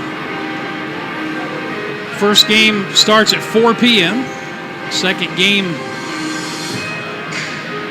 6:45-ish, depending. 2 7-inning games. Yeah, not quite sure who's going to start. Maybe Brandon Clark, that opportunity. Dan, the drive with 10 more tonight and 10 yesterday. They've scored 10 or more runs in 5 games this year, 4-1. They beat Winston-Salem April 19th, 10-9. Asheville, 15-13 loss here on the 2nd of May. Beat Asheville that final game 16-0. And then Hub City, a 12-11 win in 11 innings, and then 10-7 last night. So, well, you know, the magic number is 6. When the Drive scores 6 or more, they're 14-3. Okay. And when they don't, they're 7-22. All right, here is Hedinger, 2 balls and no strikes. McShane pitching, and he pops it up. Foul, third base side. Anderson over. Does he have room? He does, but he dropped it. He overran it, reached back to his left. It hit the heel of his glove, and he and the baseball hit the ground simultaneously. We see that almost on a game-by-game basis. Well, the third baseman for left-handed hitters playing so far off the line. And then it comes back. Yep. Here's the 2-1. And it's grounded to Lugo at first. He picks it on the short hop, takes it himself, and the Drive win it. Greenville takes the first 2 games of this series, 10-7 last night, 10-4 tonight, over Jersey Shore. And a good one offensively again as they pounded out 14 more hits and putting up those 10 runs. The Drive now 22-25 on the season. Jersey Shore falls to 17-29. For those of you on the Palmetto Sports and Entertainment Network, we thank you for joining us. We will see you again next week for Wednesday and Thursday games against Rome. For everyone else, we'll be back to put a wrap on things here at Fluor Field. Final score again tonight, the Drive over Jersey Shore, 10-4. Back in just a moment. You really messed up. I really messed up. You forgot a gift for your best friend. They live so far away. They're gonna hate me. They're gonna love you. What? You're sending them Cincy Favorites. Cincy Favorites? It's a sampler of their favorite flavors from Montgomery Inn, Graeter's, Gleer's, La Rosa's, Skyline Chili, Queen City Sausage, and Longdale Farm. That's perfect. They're the only authorized online seller of these iconic brands, so trust no one else. I'm fast delivery too. Oh, are you eating it? No, I messed up. There's still time. Go to CincyFavorites.com now. That's CincyFavorites.com. You might know that State Farm agent Ed Patterson has great service. He's your good neighbor after all. But did you know State Farm has surprisingly great rates too? Yep, that's right. Along with good neighbor service, State Farm agent Ed Patterson has surprisingly great rates for everyone in Greenville. So call State Farm agent Ed Patterson at 864-322-0031 for your surprisingly great rates today. Like a good neighbor, State Farm is there. Individual premiums will vary by customer. All applicants subject to State Farm underwriting requirements.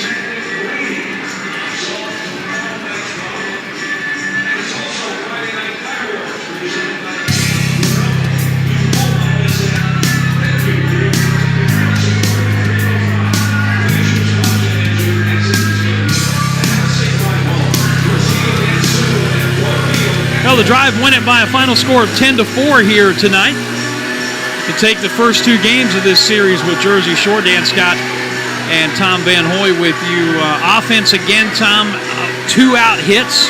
6 of the 10 runs scored on 2 out hits tonight, and got enough pitching to get it done. Oh, it started with that home run by Nellie Taylor Jr. in the first with 2 down to begin what you were talking about there.